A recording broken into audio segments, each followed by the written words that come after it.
Says on live there. But waiting. Oh, look, there. I see us on YouTube. Yay. All right.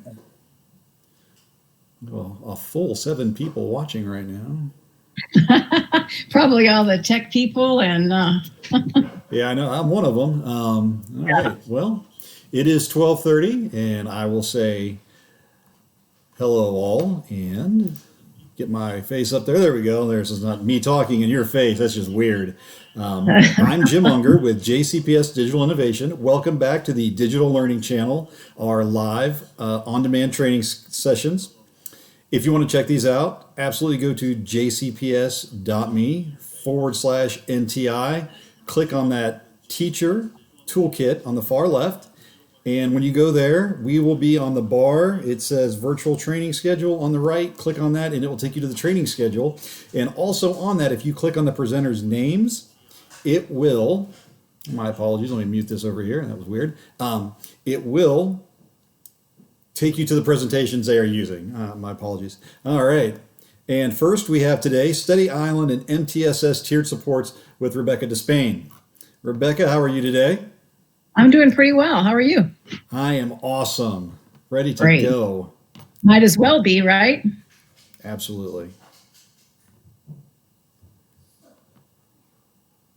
So if you would like to screen share, I'll let you know when it's up and cooking. I sure will. See if I do it right today. Yesterday was a little shaky. We got it now this time. Oh yeah, it's up there now. All right, and then I want to do closed captions. That's not coming up for me. Oh, you have to go to your tab with your presentation on it. That makes sense. There we go. Yep. And then click on present. Yep. There you go. You got it. There we go. Closed captions are on. Yep, I see them. You are good to go. I'm going to turn it over to you. All right. Thank you so much. Well, welcome everybody and good afternoon. I hope you had a wonderful morning and your week is going swimmingly. I know if you were like me, you've discovered numerous digital resources for teaching during NTI. And like traditional instruction, it can sometimes be overwhelming. So today we're going to look again at a resource already in your toolbox, and that's Study Island. Now, 2 of my teammates, Ashley Byerly and Samantha Bennett, have done some virtual trainings on some of the tools that are in Study Island. But today we're going to focus specifically on the NWEA reports, which are linked to a student's learning path. But before that, let me just introduce myself a little bit. I'm Rebecca Despain, and I am part of the academics MTSS team. And like I said, 2 of my teammates, Ashley and Samantha, have presented. We are part of the Division of Teaching and Learning. And I am sure you have also met people in MTSS that are part of the engagement team or the behavior team. Both of them are under the Division of Culture and Climate. Now, you might be wondering, how can we do multi-tiered systems and supports during NTI? Well, it can be challenging, but what I invite you to do is just remember the why behind it. And the ultimate goal for MTSS is to be proactive, not reactive, and support all learners at all levels of capacity so that they can accelerate their learning. Now, it might have to do with academics, but it might be behavior, or it might be engagement. And it also falls under social emotional learning. So any one of those areas can prevent a student from accelerating at the pace that they need to be successful. Today, our goals, I'm hoping that we increase our awareness of a resource that's in your toolbox. And this resource can be used to individualize and accelerate instruction. And that resource is the NWEA MAP reports linked to the learning path. So we will learn how to access those. And also share a few ways on how we might use that data to increase and accelerate personalized learning time. Now, the NWEA link is tied to Study Island is not necessarily, let me back up. Study Island is available to everybody. It's a district purchase. So everybody has access to the tools within Study Island. You can make assignments, create tests, conduct core lessons. Any of the tools that are in Study Island are available to all. The link to MAP had to be purchased, and that was a school-based decision. But I want you to remember that anything in Study Island is aligned to the Kentucky standards. When you have purchased that link and you upload the MAP results, learning paths for reading and math are automatically created. Just reading and math, not language or composition. Those skills are not linked in the learning path, just reading and math. But each of those standards, when they teach students do a lesson, let's say they're not successful and they're not reaching the benchmark, which is usually set at 70%. Study Island, the learning path automatically has building blocks within those tasks to support mastery of that assigned standard. So right there is a scaffold of support for your students who might be struggling. The grade levels are not displayed for the students, meaning once MAP is uploaded, according to the RIT, it identifies which grade level that student is currently performing at. So it could be a 5th grader, but in, let's say, the geometry domain, they're performing at a 2nd grade level. So it's going to upload those 2nd grade level standards. So it is going to be presented at the grade level that student is functioning at. And also, as we know with MTSS, and if we are doing some interventions and being proactive, we want to monitor that progress to see if what we are providing and doing is successful. And so Study Island provides that progress monitoring for you. Now, today, specifically looking at the link, I do not have access, nor can I use actual data from the NWEA reports because due to student confidentiality. So I'm going to share a portion of a webinar presented by Denise Williams, who is an Edmentum educational consultant. The portion I'm going to share is approximately 8 minutes long. But if you want to watch the entire presentation, which is about 55 minutes, you can access it. And I'm going to show you where you can access it, and we'll just go to the link from there. So again, if you go to the NTI Teacher Toolkit and you go to Study Island, you will see a resource there that is frequently asked questions about Study Island and Exact Path, which is also an Edmentum program. But if you scroll down to page 3, you will see the question about, can I view the previously recorded session regarding how to use the NWEA MAP path? And here is the link. So I'm going to go to that link, and I'm going to move it up to about minute 17 because that's the section that we want to look at today about the reports.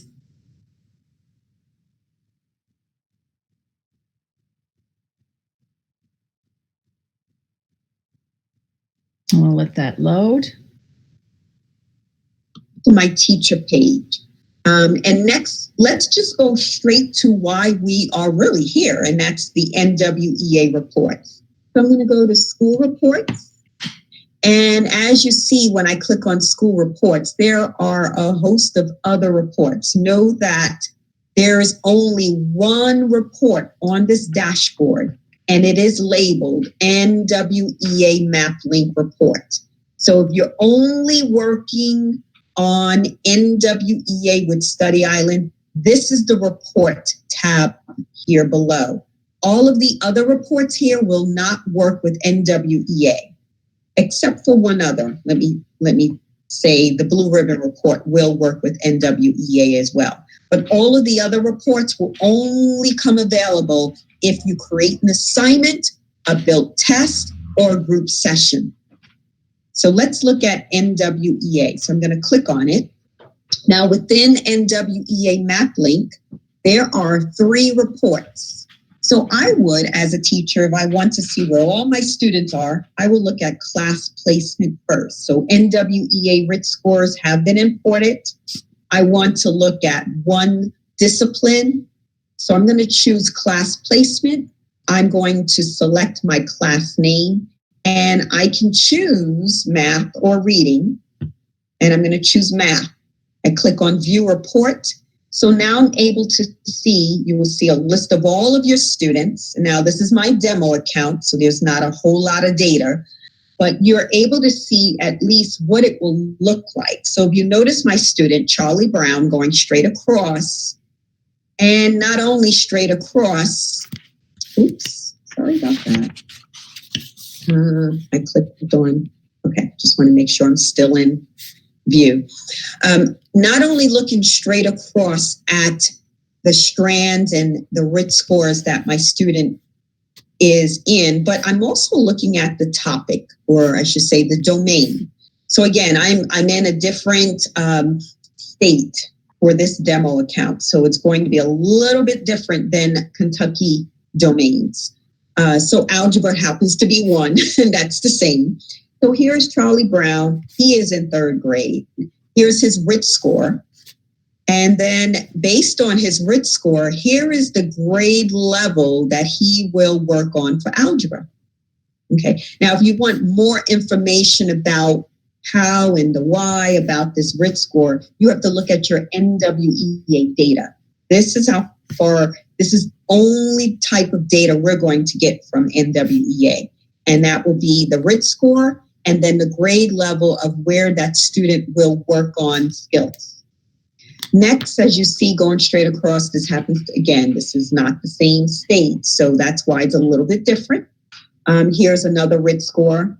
Geometry and measurement is the domain and the grade level that he's working on, and I can look straight across. Now, there's a couple of things I can do. I can click on Charlie Brown's name to look at his learning path, or I can come back up to the top and go to individual student path, keeping with NWEA, and then click on just that one student, Charlie Brown, stick with math, and click on View Report. This will allow me to see Charlie Brown's math NWEA pathway. So he has about 4 different domains he's working on. And underneath each of these domains, as you notice, are the different skills. I can click on standard to see the standard that's covered. And again, if you need to go in, use this data to create your assignments, your practice assignments for a student, you can. So looking at this, he did receive a blue ribbon. So if we're looking at this one session, the time spent, his best session. And the reason why we have the best session is because students can actually click on that skill and do it over if they feel they can get a better score. So it's going to save the student's best session. And then here we see the number correct out of the total and his score. And then you have this grade right here. So you're probably wondering, well, what does that mean? So if you scroll down, this is the grading key. So M means meet standards and D means does not meet standards. So if I scroll back up to the top, I notice one session and one skill that he's working on, compare and order numbers. I can click on the standard. And remember when I mentioned about the remediation? Well, here it is. This is the arrow that's showing me he's getting remediation for compare and order numbers automatically. So if you hover over it like I just did, it calls out exactly what it is. It's remediation, remedial.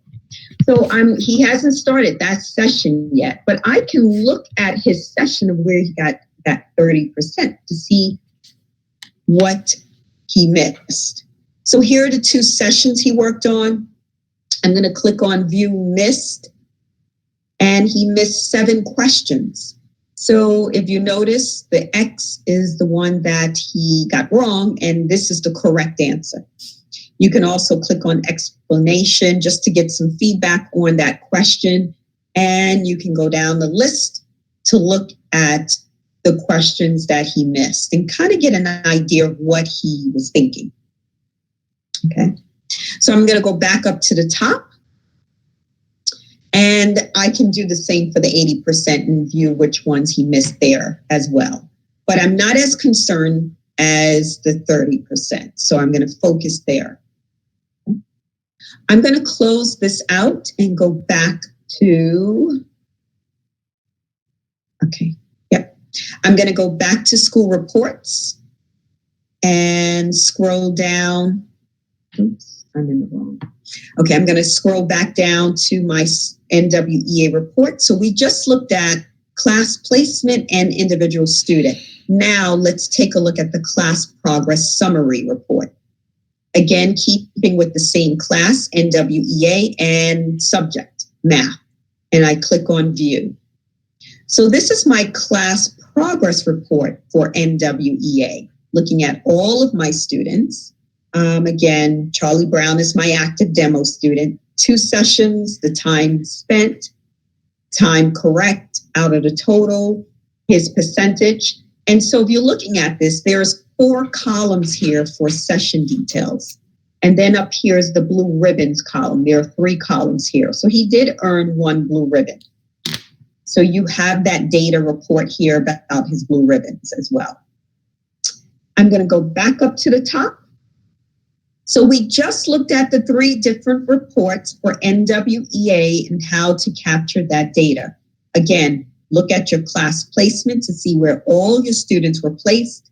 Then if you want to look at an individual student, click on individual and pretty much just follow what the steps are. What's next? Your class name, your student, selecting 1 student instead of all students, and then select the discipline. You can go into your reading as well, and then click View Report. So those are the types of reports that you get from NWEA. Okay.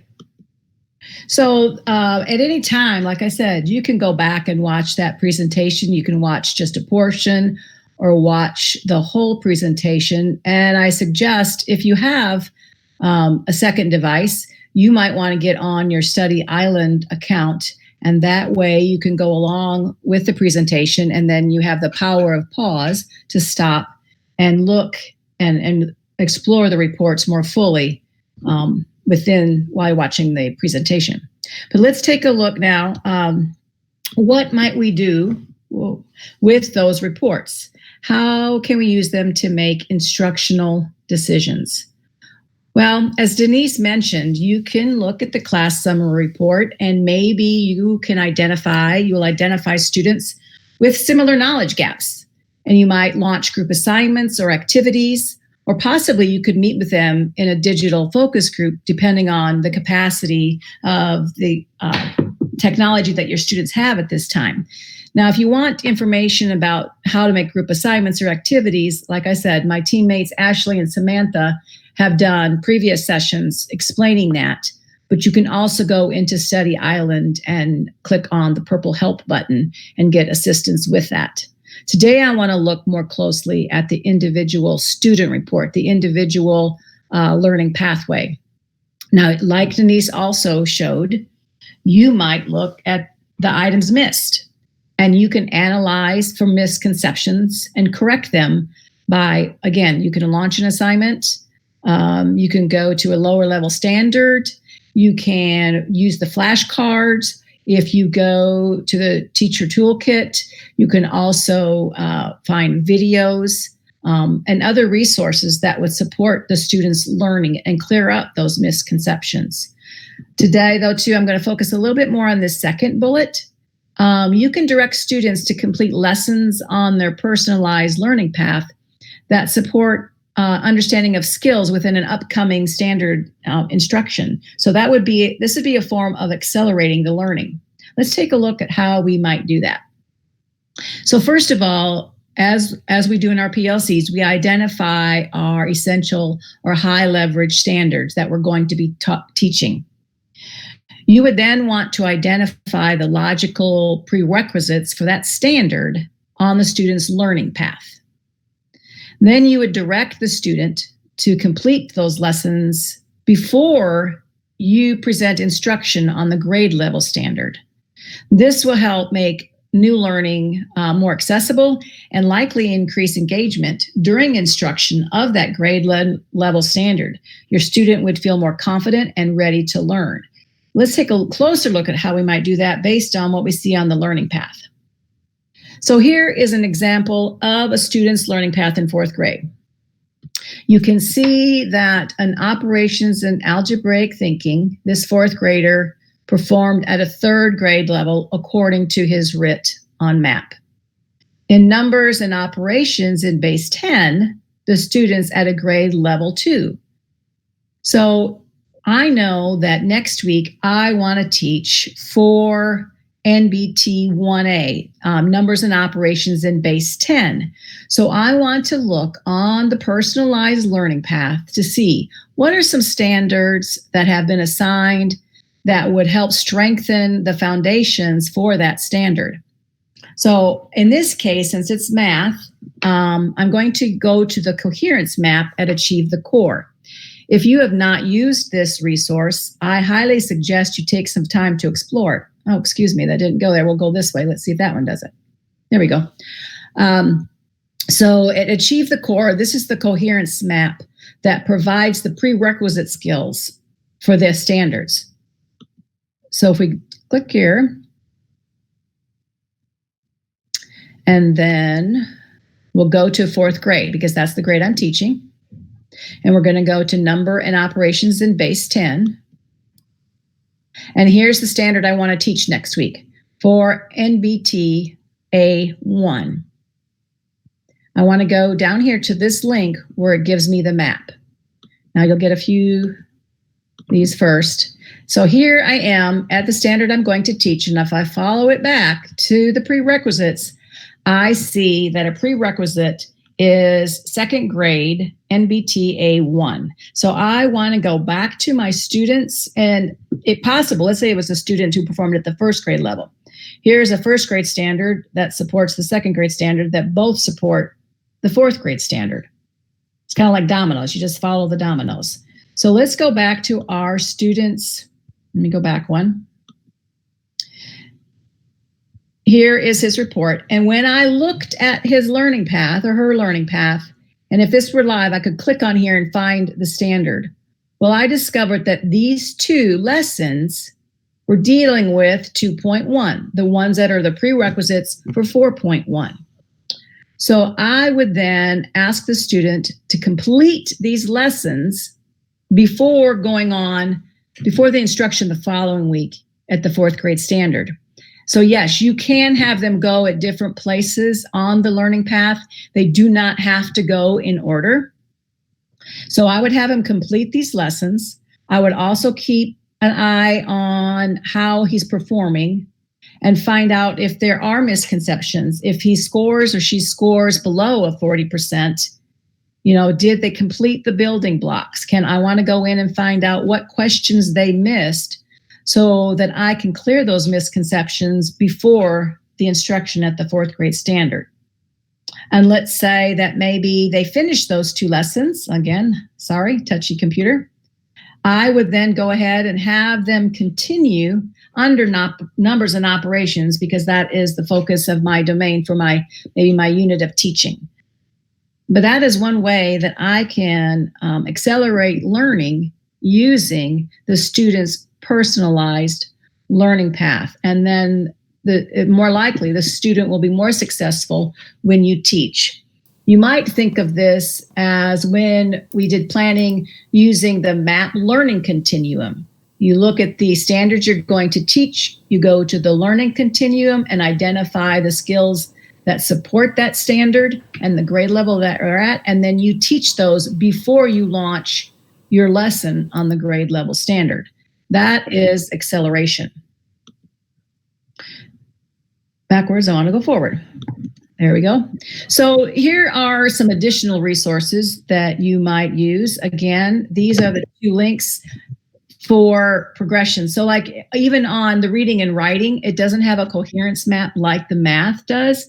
However, you can go to the Kentucky standards, and in the standards, you have the progressions within that text, that document.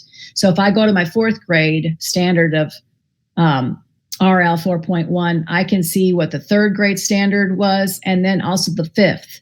And I can go back, follow it back if I need to find the prerequisites for the grade level standard.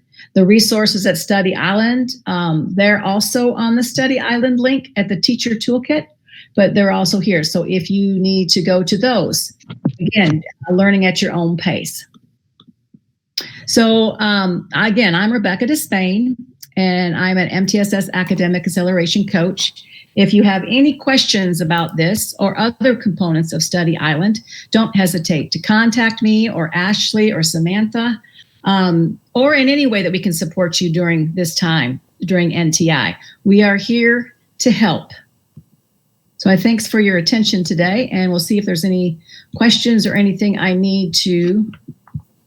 Well, I'm looking at it, the chat, Rebecca. There was one question, and I think we kind of answered it, and it was just Layla Smith was asking if she's an itinerant teacher, would she have access to the students' map information or their NWEA map information through Study Island?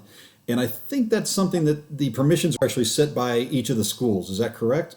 Right. I think that she would have to talk to the person, probably her AIC, who creates that, but I can find out more specifically.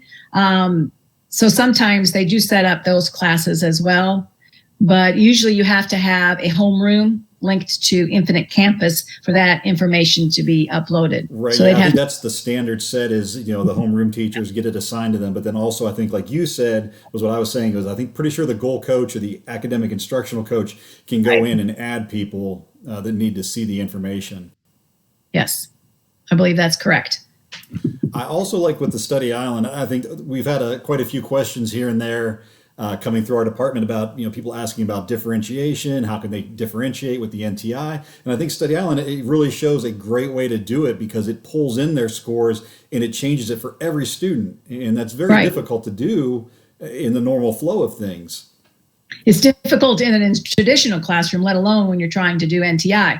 Now, I do know also there are other programs out there that kind of do the same thing that some schools are using, like Exact Path or Path Blazers, and it does create a learning path as well. So if you have an individualized learning path, you can use that to find out where the gaps are and have them complete those lessons before you teach the grade level standard.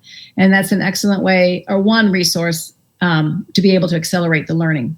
So yeah, a lot of great resources out there. But like I said, sometimes overwhelming. Certainly can be. And just like you were showing the information from the reports and that, a lot of people worry about data collection and getting that information. Once again, that's another great piece of it. Since it's software based, it does collect that for you. Yes, thank you, Rebecca. That was awesome. What's that? We have to have the data. And so the reports, you can just print them off and there you have it right there at your fingertips and not having to create your own graphs and things. So it does work that way. Certainly. Thank you. Well, thank you. I appreciate the time. And thank you, Layla, for the question. That was great interaction there. Thank you, team, digital innovation team, answering questions in the chat. Appreciate you guys being there, helping out. And I see we have Sandra Hogue, Missy Calloway, and Connie. How do you say your last name? Because I'll mess it up. You're muted. It's Poche. She still has her mic muted. It's Poche. Poche. See, I knew I got that wrong. So Connie Poche. And they're going to be joining us talking about students as digital historians, which I'm actually kind of excited to see this one. I think it's a little new for me, coming from the science background. And I don't think we've had this one talked about yet. So this will be a great episode. And I'm very excited for that. It is 12:59, so about another minute. I'm going to go ahead and plug here. This is the JCPS Digital Learning Channel. I am Jim Unger with JCPS Digital Innovation. I'll be hosting the shows today. If you want to check out our schedule, you can go to jcps.me NTI. Click on the teacher toolkit, go to the schedule for training on the right-hand side. It will show you all the awesome trainings we have going on the rest of this week.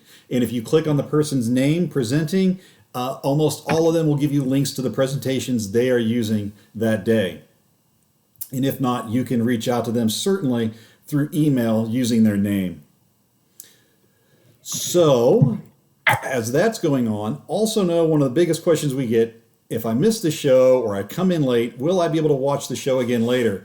Absolutely. If you subscribe, hit that little red button down there below my face that says subscribe. You can subscribe to the channel. You'll get updates. We take the shows, we break them up into all the individual episodes, and we upload them so that you can watch them later in a little bit smaller chunks.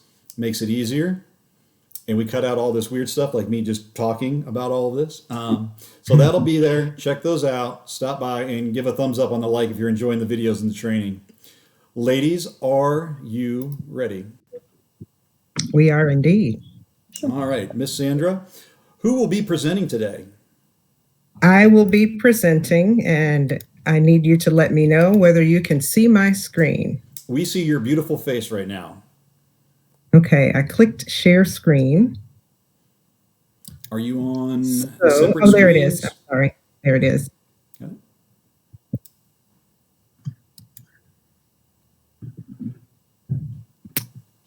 Now, what do you see? We still see you, Miss Sandra. Let me try again. No laughing, Connie. That's not nice. That's right. Oh, I always forget to do that step of clicking the actual. So here we are.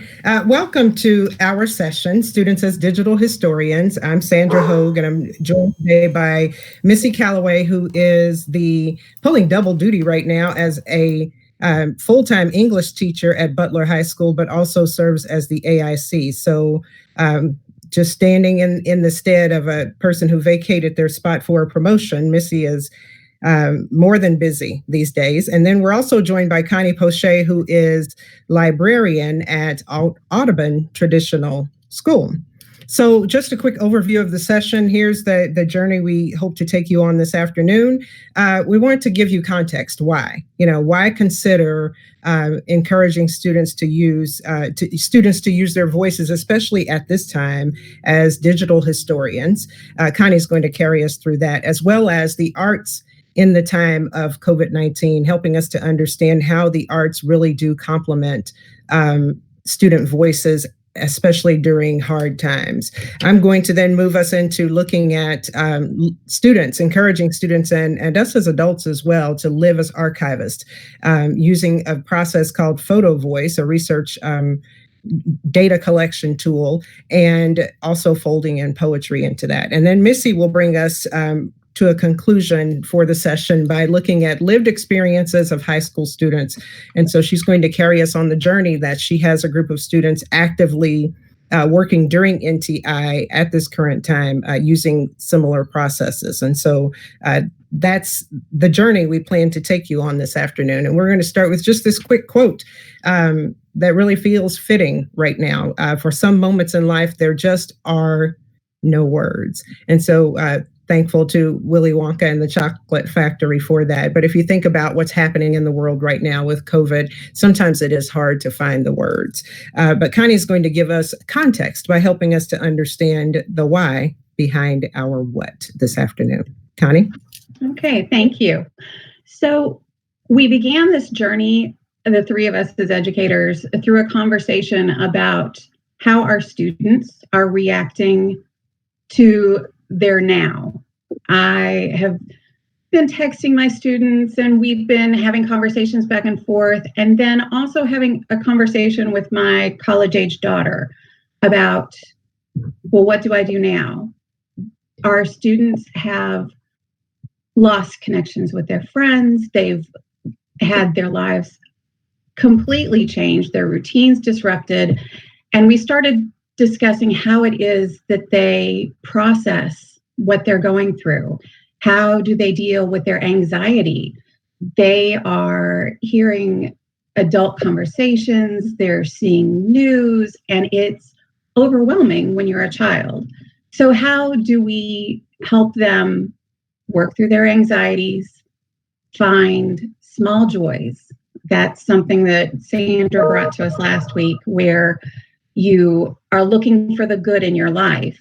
And then how do we give our children voice when we don't even know what to say during this process? We don't know how to cope with what's happening to us. So we moved to next slide. All right. Mm-hmm. Talking about the arts in the time of COVID-19. So compared to adults, children have a much more difficult time dealing with anxiety and traumatic events. They expect us to be the ones that guide them and give them stability, but their upheaval starts to come out, usually with children, behaviorally. So looking into art, I've always been passionate about combining art with any kind of discipline. We wanted to do some research first, which was, when you're making art, when you are creating, whether it is artistically, musically, poetically, you're reducing your stress levels. And so that's not just important for kids, that's important for us right now. A lot of us are going through stress because we're having to deal with our new unknown. So we came up with our own ways to approach this. For me, because I deal with elementary students, I decided to combine art with poetry. So I informally questioned my kids. I love a Google form. So they gave me feedback, and what I found was my kids really do enjoy art and they enjoy poetry, but they don't like to write it. And one of the comments that really touched me is that no prompting, my student said, poetry clears my mind of bad things, like especially during coronavirus. So that to me is a student that's looking out, wanting an escape.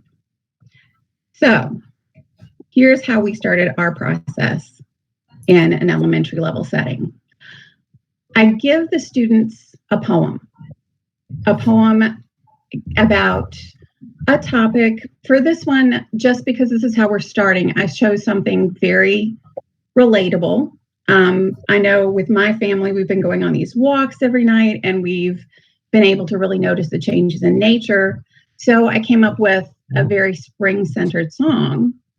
The students' assignment for the week is that they are going to give me an image that speaks to them when they read the poem. So if you look at that, my image board came out like this because this is what I have at home.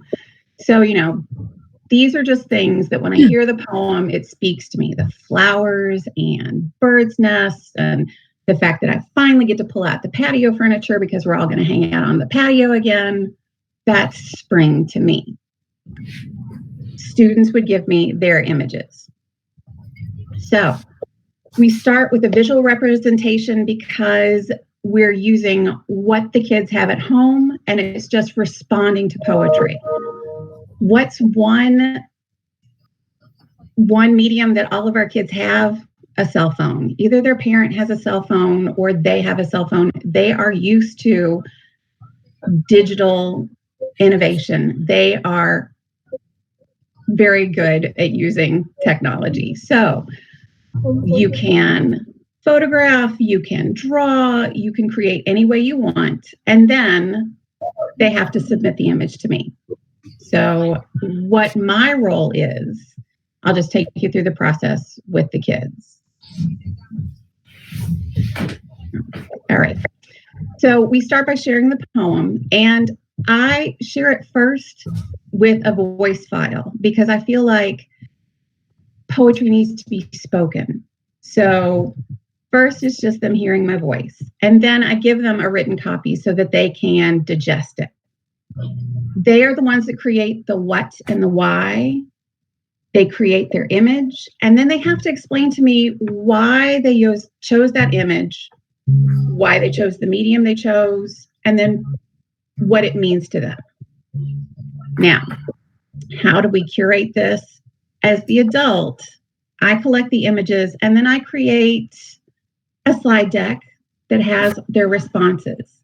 However, I make sure if I'm going to share an image, I have the student's permission and they let me know if they can have their name attached to it. Because sometimes as our children are processing, they're processing deep emotions and they may not feel comfortable with everyone seeing their work.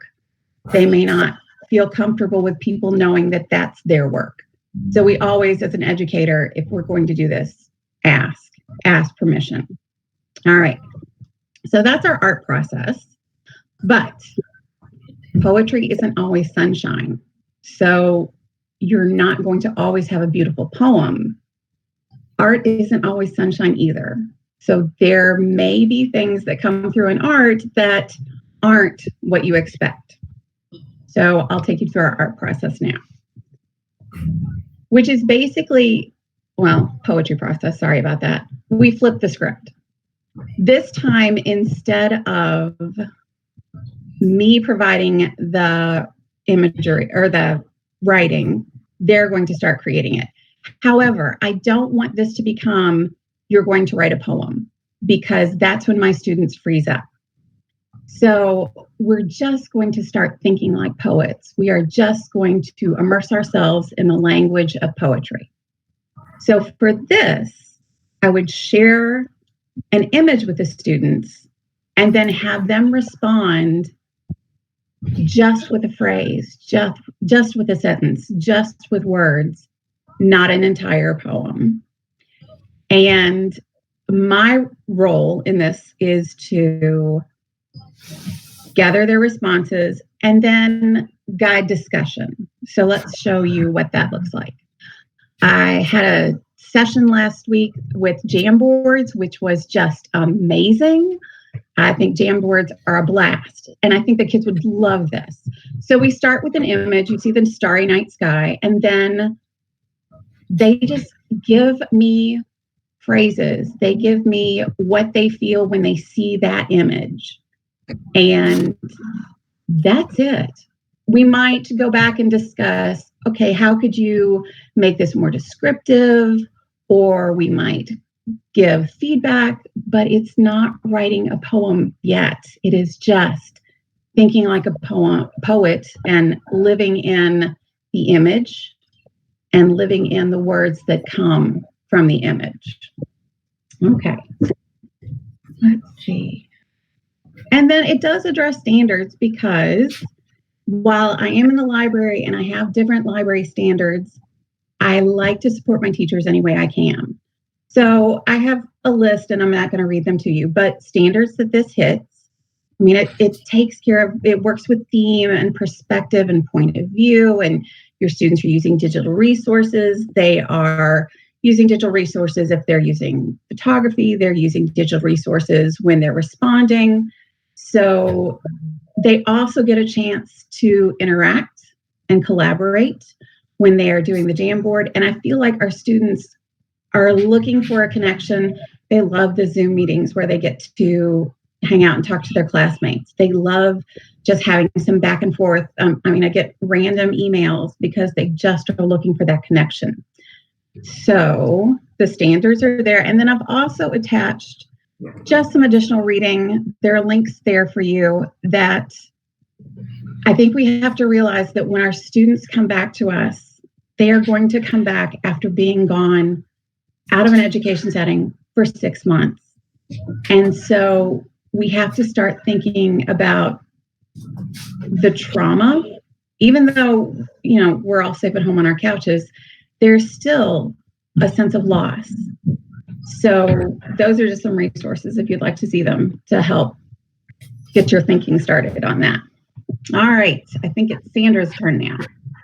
Excellent. Thank you, Connie. So just to branch out further on this idea of thinking of students as digital historians, especially during this NTI time, this coronavirus time, one of the things that I'm looking at, especially with my own personal children, is thinking about us being archivists, using photo, voice, and poetry, as I mentioned, and oftentimes, and the sentence there says, "Those living in a condition or through an event are the best tellers of their own stories." If we think about what happens in the media and how there are stereotypes formed because the media shows us their angle on a certain community, photo voice is a process that allows the people or the person living in an event or through an event or in a condition to be able to have the voice to speak their own truth.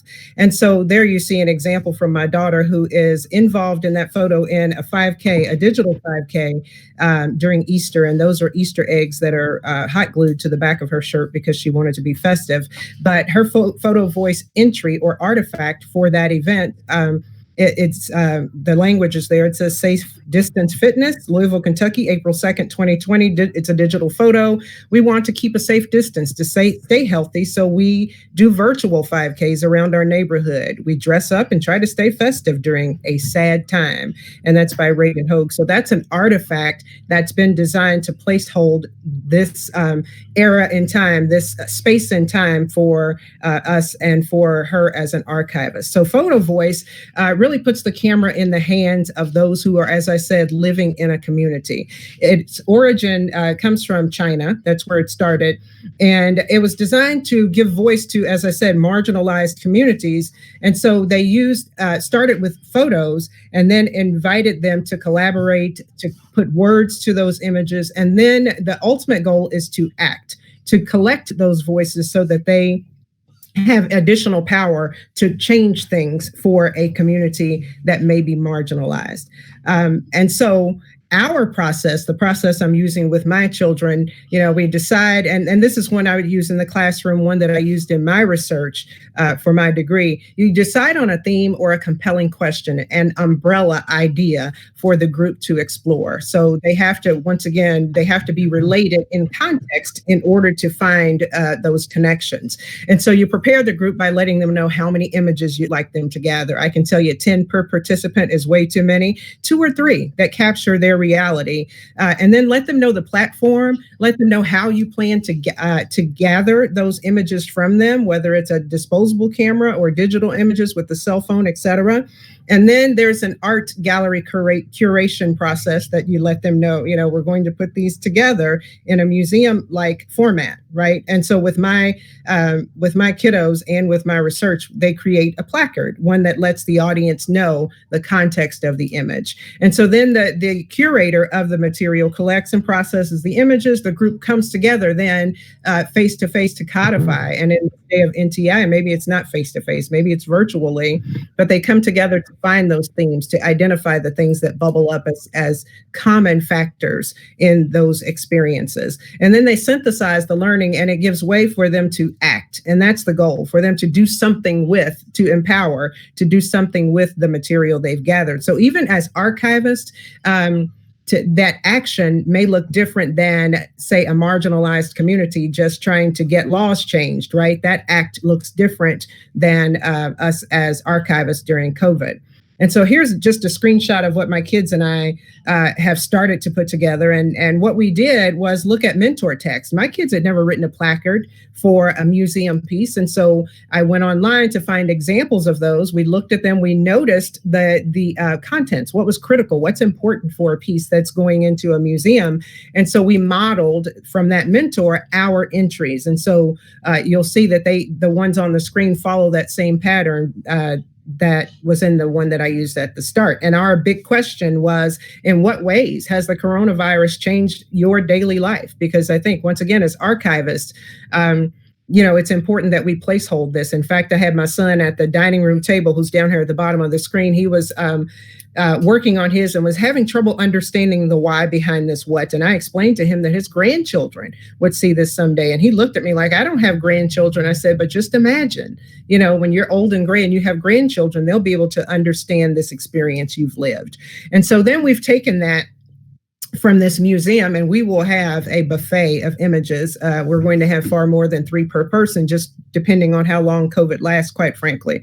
But we moved into the poetry process once again to enhance the way of the variety of ways in which my kiddos and I are placeholding this experience as archivists. And so you revisit the whole buffet of images you have and photo voice entries, but you don't need a poem for each of them. You grab one that speaks to you especially, and then you tap into your head and heart and think about how you might take that into poetic form. And so this is an example from my daughter who, once again, when we were ready for this process, I handed her a stack of poetry books from my collection here at home and said, I need you to find out what are the essential components of good poetry. And so she filled a list, and I don't know how well you guys can see. I'm sharing my screen, so I know you can't see it. But she created a list, 2 sides of the paper, where she noticed things about the poems that she loved and the collections I had. And then she applied that to, this is the first one she created. It's a list poem. And you can read that. You don't need me reading that to you, but that's something she came up with. And, including no hospital visits, because that speaks to our reality. My mother was rushed at the beginning of this into emergency surgery one night, and we were told that they didn't think she would survive. And by the grace, she came out of it, but we were unable to see her. And so for my children, as Connie mentioned earlier, that presents some form of trauma for them, right? To have their granny in the hospital and no one gets to see her face. And so this is one on the next screen here, one that I crafted. And what you'll see in the blue box on the left is the mentor text that I used to create the piece. And then my inspired piece next to it, which you guys can explore at any time. But the image that I began with is on the right, down at the waterfront. I'm sure you'll recognize that. But I created, once again, the photo voice placard first, and then inspired by a mentor text, took that into a poem of my own that once again will be something that we will archive as part of this experience during the Corona period. And so connections with the standards, once again, as JCPS educators, you don't need me, as Connie said, to read those to you. Feel free to explore those. That link at the top will take you directly to them if you'd like to look further. And then it also connects with social studies. If you think about their inquiry practices, this is questioning, right? We are coming from an umbrella question. We are investigating, we are using evidence, and we are communicating our conclusions in the form of the artifacts that we generate. And then publishing opportunities. There are you can have a personal or family time capsule. You can have them published in a book at Walgreens. There are projects online, though, that are part of larger bodies of archivists who are in the business of placeholding events like this. And so there are links there for you to explore. I did link us to, if you look at JCPS Backpack and Defenses, if you think about it, the AR tool, poetry may be a form of presenting their defenses for their next level promotion. If we think at 5th, 8th, and 12th grade, some kiddos speak poems, and it is a natural language for them, whether it's through rap or whether it's through poetry in the traditional sense. And the AR tool reminds us that it's important for us to allow students' gifts to shine. And so that's why I linked the AR tool there. And then poetry in higher education, the other link I have at the bottom is to a young man from Clemson University who crafted his entire dissertation as a playlist. And so he wrote verse to capture his journey to his through his dissertation research. And so there has to be room for understanding, even though poetry diminishes in the standards as we move up, there's certainly a place for that, especially as we think about gifted and talented, and we think about student voice and choice, and we think about the AR tool and allowing students to walk in the gifts that they possess. And so next we're going to move to Missy, which she's going to talk with us about photo voice and her experiences with high school. Hi, so as Sandra said earlier, I'm wearing 2 hats right now, the AIC hat at Butler, but we also had a teacher who moved to a district position right at the beginning of NTI, and I didn't want her students to be without an English teacher, so I stepped in and I'm teaching her classes as well. So NTI has given me a chance to put a foot back in the classroom, which is delightful.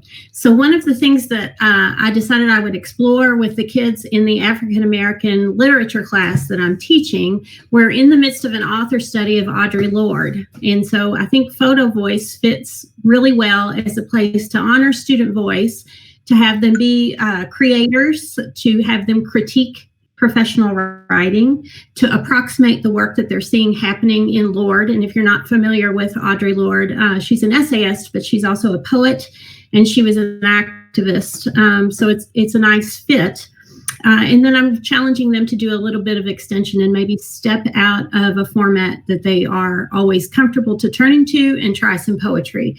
So the other thing that's important to note is these are upperclassmen, 11th and 12th graders. And, the 12th graders are really feeling the loss of not being in a classroom and not having the end of their senior year. So this is a space for me to honor their voice and capture their first-person accounts of a 12th grade year that they didn't expect.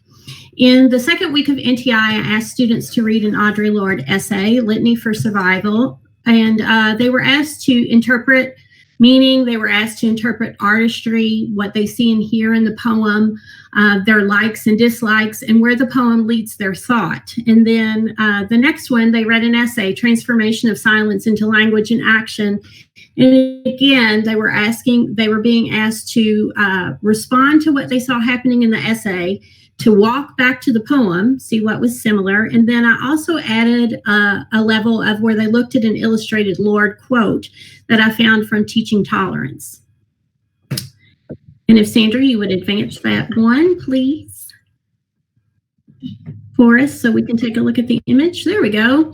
So this was an Audre Lorde quote image that was in, go back one, please, in Teaching Tolerance magazine. So I used this as a discussion board in Google Classroom where kids responded to the quote, but also responded to one another. So they were having some conversation. And then we moved into, okay, so what does this look like for you? How do you do this with your own writing?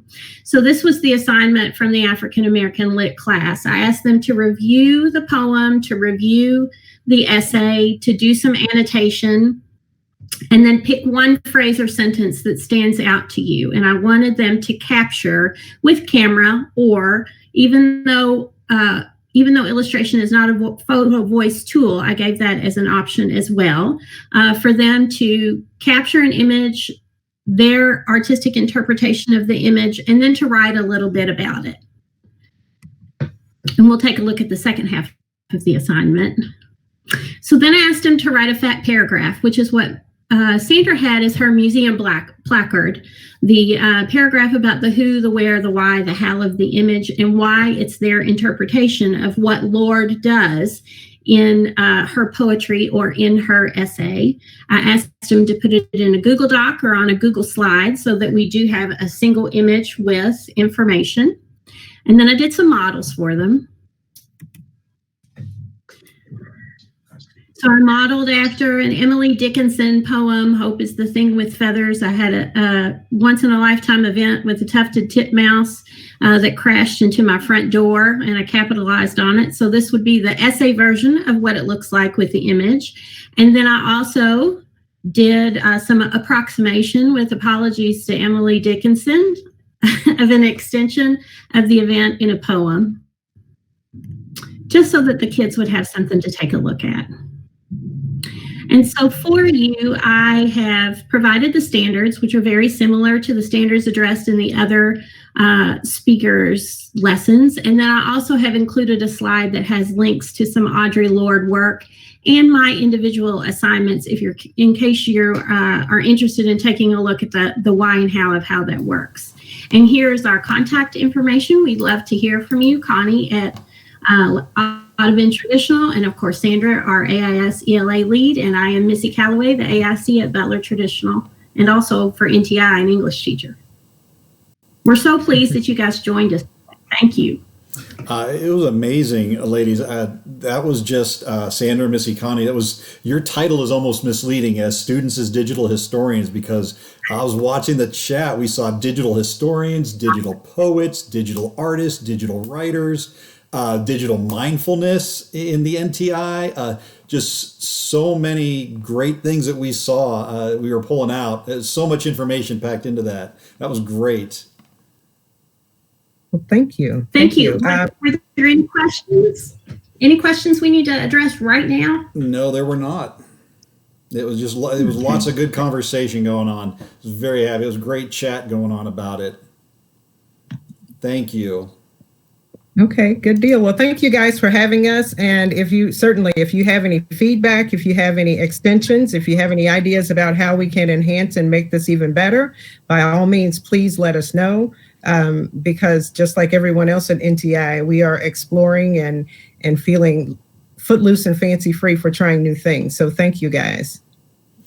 All right, thank you guys. Absolutely, we were all learning together, and that was so much help for a lot of people. Thank you.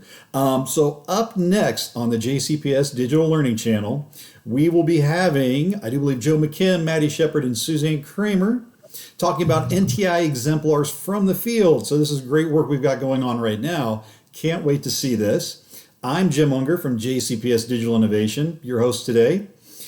If you want to find out our schedule, check out jcps.me/NTI. Go to the teacher toolkit on the left, click on that. When you get to that page, click on the right on the bar. It should say the Learning Channel virtual training schedule. Click on that and you'll be able to access all the presentations that you see here this week and what's going on the rest of the week. Stop by, check that out, but don't leave because we have them starting right now because it is 1:30. If you would, make sure you subscribe, give us a thumbs up and like the video. And who is going to be presenting from your team? I see so many little faces down here.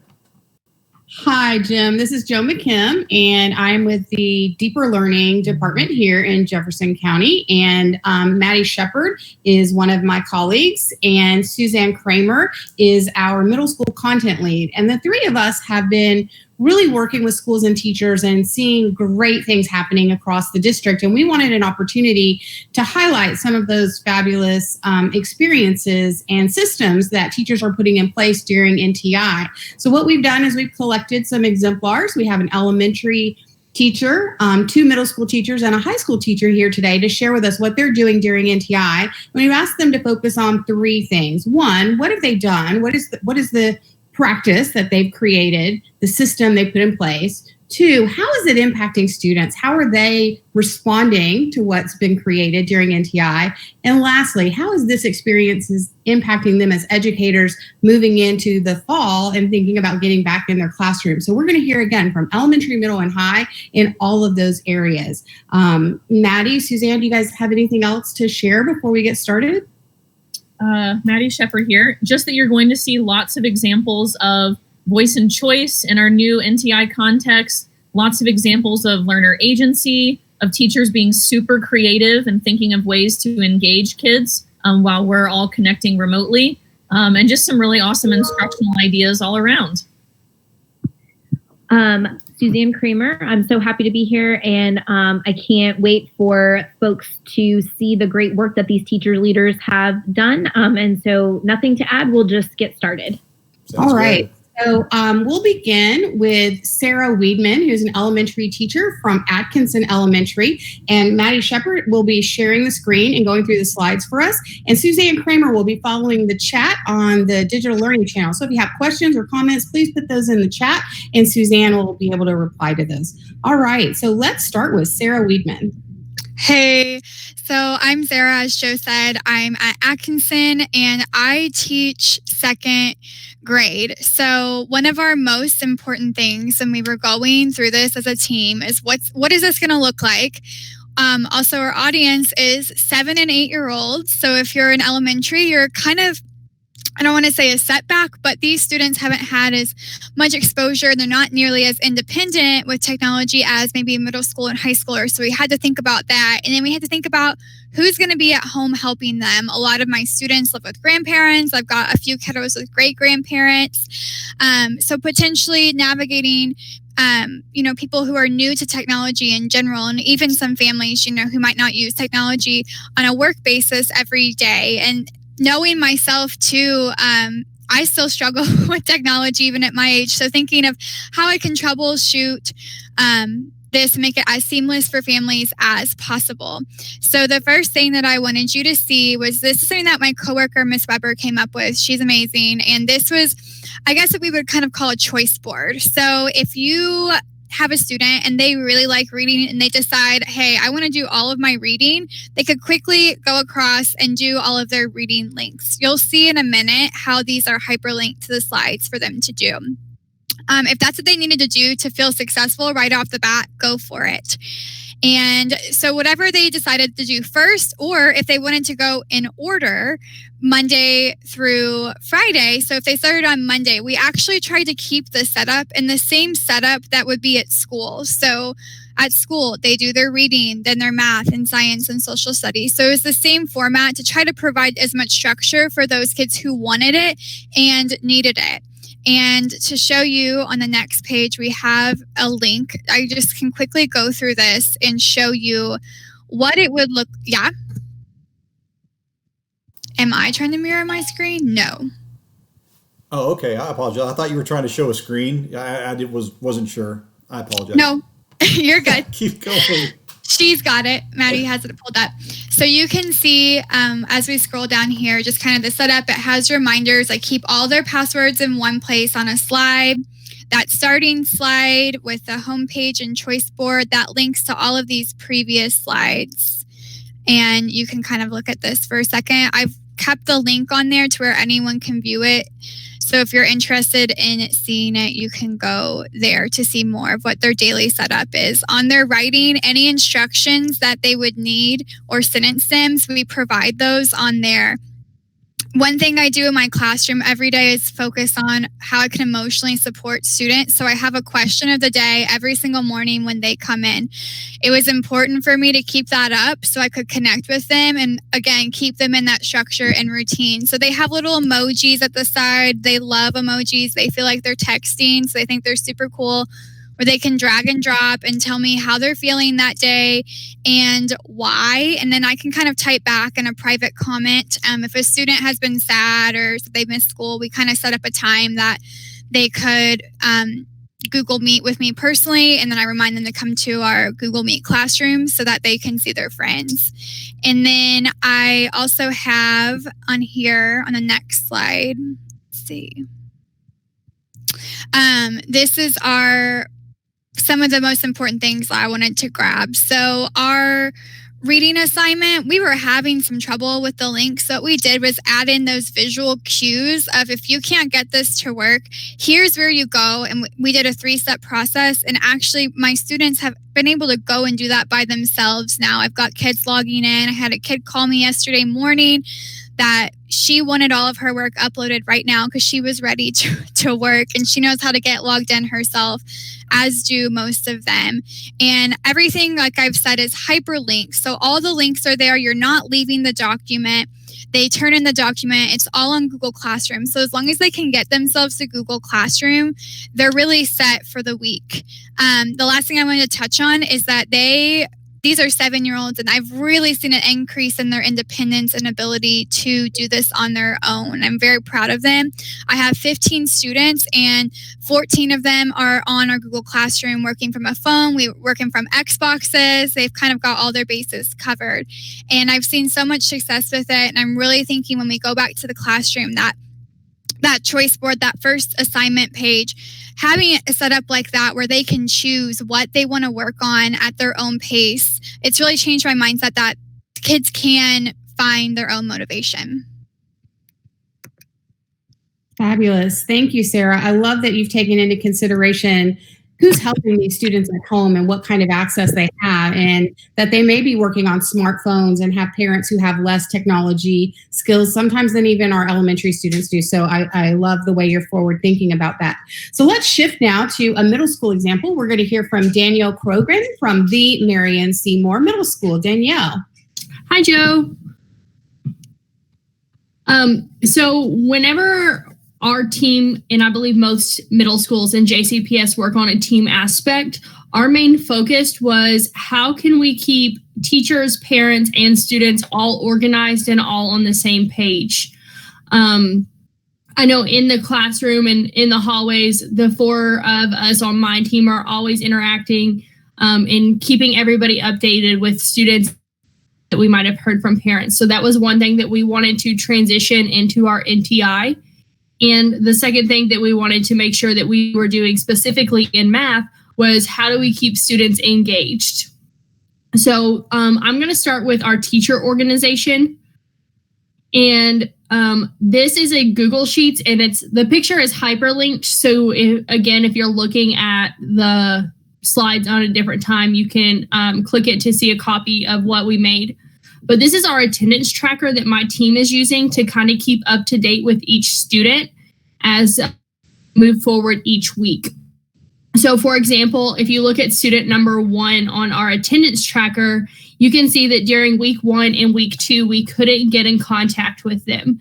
I think this student particularly didn't get their Chromebook until the middle of our second week of NTI. So I think that's why they kind of weren't getting logged in. But multiple teachers and staff were reaching out to them. And you can see by week 3, they had started to turn in some sort of assignment.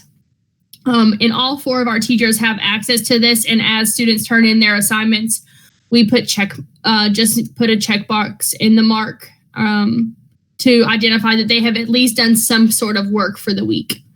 Also, if you look down on student number 11, we identified our students that were on paper copies or using paper packets.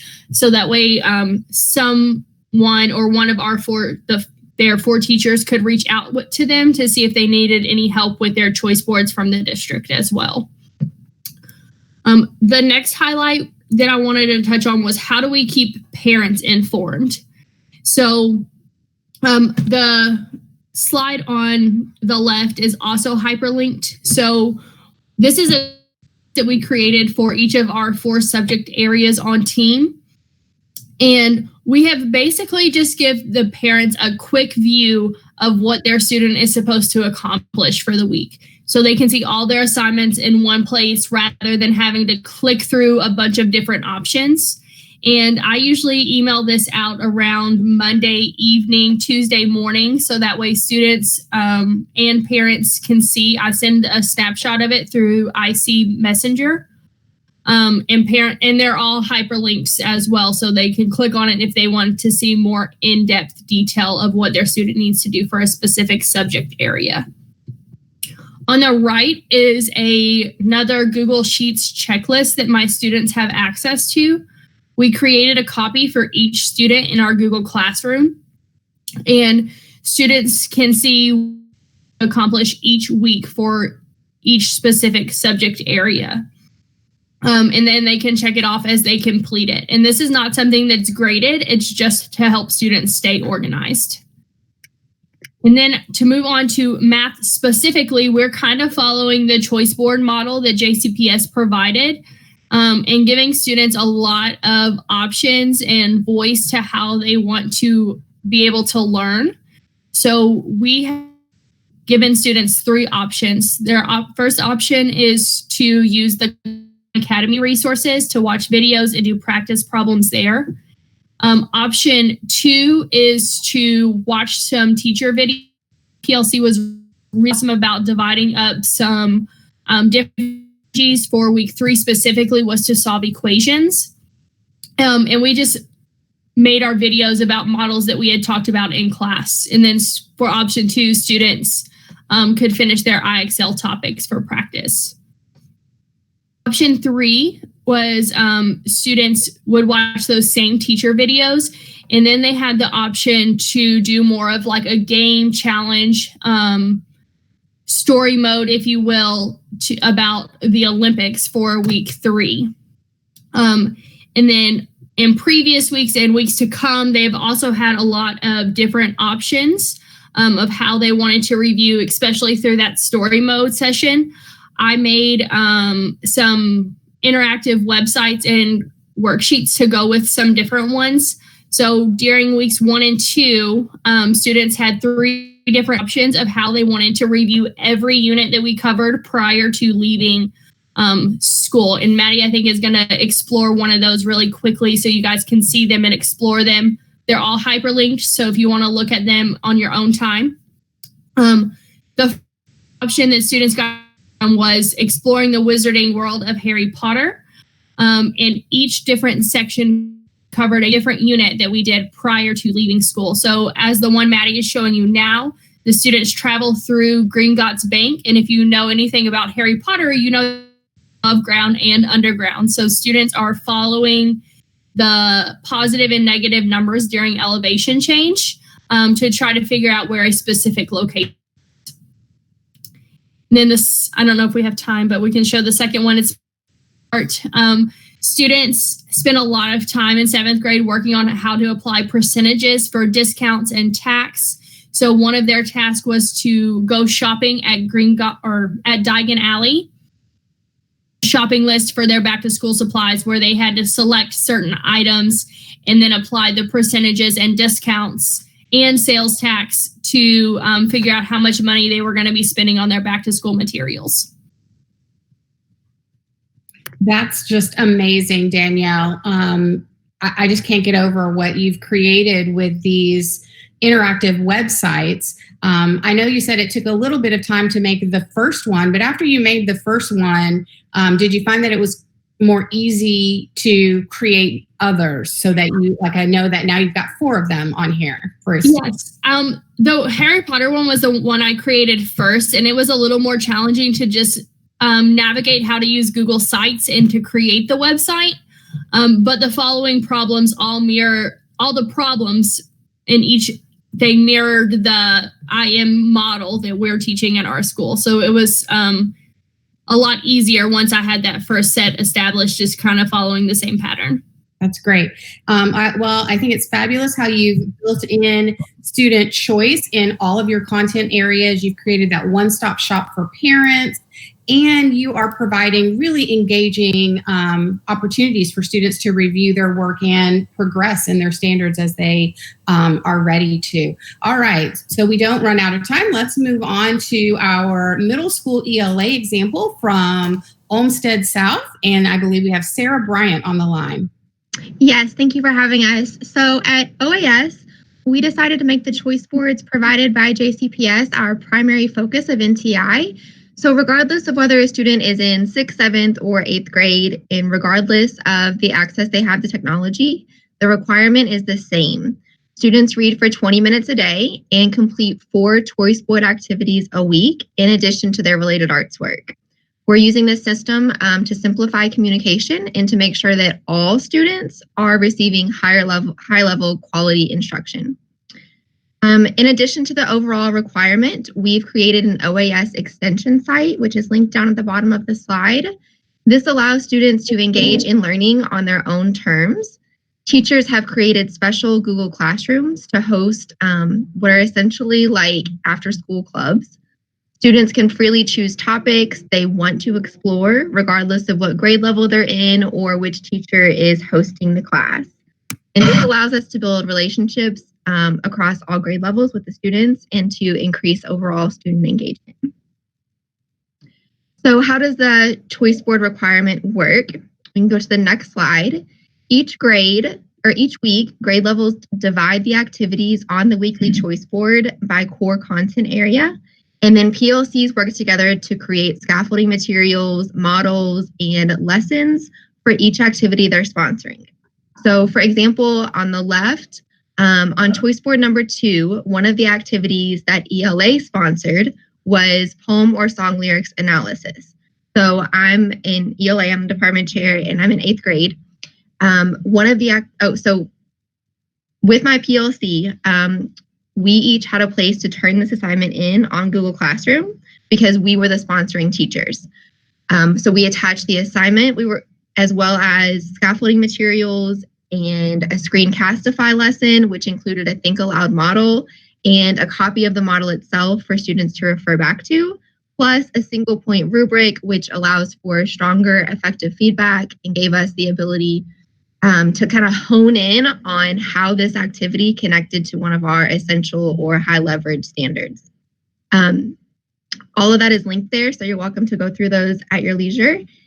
So even when the activities are focused on music or health, which my PLC and I have no formal training on, we're able to establish clear expectations that still align to our content area standards. So the interdisciplinary choice boards give students the opportunity to see how their skill sets in other classes apply across content areas. And it's been a really unique experience that they haven't had before. There are many benefits to this system, but overall, the three best are that it allows teachers to experience interdisciplinary activities, which we may otherwise have been hesitant to pursue. And it also allows us to become experts on just a few activities a week, which I think improves our instruction. But there's still ample amount of student choice, which with almost a dozen activities on each choice board. Plus, we're able to be just as engaged in the work that students are doing at home without technology, because it's the same work that students are doing digitally. So when we talk on the phone or when they call a friend to work on an assignment together, the expectations are achievable and they're clearly set across the board. As far as the implications for future lesson design, we've touched on several of these points, but I just want to address a few of them a little deeper. One is the student self-pacing. On the slide before, we had a spot where we had student feedback, and overall, the feedback has been that they really enjoy being able to work at their own speed and to check in when they need help. As a teacher who personally uses the workshop model pretty regularly in my classroom, there's a disconnect there because two students in particular who do a great job in the NTI setting didn't always do the best job in the traditional setting as far as staying on topic and on course. So I think the difference is just being surrounded by your peers, which I completely understand, but I'm not entirely sure yet how we counter that in the future. I think it might involve having Google Meet office hours after school for students to catch up on what they might have missed during class from being distracted. Standards-based grading, it's the way to go. Technology 101, we need to be intentional at the beginning of the year about how to use technology effectively and continue to remind students about the tools available as we utilize those different resources. Opportunities for self-expression, build engagement, and finally, relationships are everything. And I don't just mean the normal students will work when they know you care about them. I also think they need to know why they care. We really have to help students find their own why and establish a positive relationship with learning. I think that's clear through this process. That's awesome, Sarah. Thank you so much for sharing. Again, another interdisciplinary approach where teachers are working collectively to make sure that students have the best experience possible during this NTI and that it makes sense for our students and for their caregivers at home who might be helping them out. And let's shift now to a high school example. High school is always a unique bird in the education world. Let's hear from science teacher Caleb Johnson from Central High School. Thanks, Joe. I appreciate it. I'm just going to really echo everything that's been said already, which is, we're in this to try and make things as easy as possible for our students, not really difficulty-wise, but as far as understanding what they need to do, as far as making sure that they're focused on the learning and less on just how do I get this done? And so, at high school, we all have our standards and we're all very obsessed with our standards. And so when we hear, okay, we're doing NTI, at Central, we had to figure out what's the goal of NTI? What are we going to do with this? And so, first thing we had to abandon was this idea that, I am a chemistry teacher. I am going to teach all chemistry forever and ever. And I'm going to, next, make sure that my students spend hours and hours and hours studying all these little minute details of chemistry specifically, because JCPS kept telling us and our principal kept telling us, our admins, and we bought into this idea that continuing learning is the goal. And so what does that look like? Especially for me as a high school chemistry teacher, we're very siloed in high school. How do I make that functional? How do I make that work? So we decided that we're going to do, like so many others, this choice board, interdisciplinary choice board. For me, this is a game changer. This is a mind shift because in my mind, when we heard NTI, I'm thinking like so many of my colleagues, in the middle of this board needs to go, reaction rate or the properties of water or material science, the chemistry. And when I started thinking about compelling questions instead, that could be a question that's hard to answer, complex, it could be unanswerable. Maybe it's going to cause some debates. That for me shifts my thinking, from we've got to cover all these things. How am I going to get my kids ready for biology next year to let's dig into the key essentials and make sure that they've got that so that they can move on next year. And so this provided a lot of framework for me. And so here's an example. And so you see here, this was my material science unit, I guess, and I chose to focus just on the properties of plastic and how those are leading to a waste management crisis, and by nature of that question, my students are going to be engaged. So I asked, why is Earth's waste management in crisis? How can I help? On another example, on the next slide, you'll see I asked about water, and instead of asking about the specific properties of water and about how it goes through its phase changes and has hydrogen bonding, a lot of that is in here, but it's not necessarily the focal point, and so I asked, why is water so special to life on Earth, not some other substance? And then I've broken down these sub-questions around that, each one tied to a different discipline.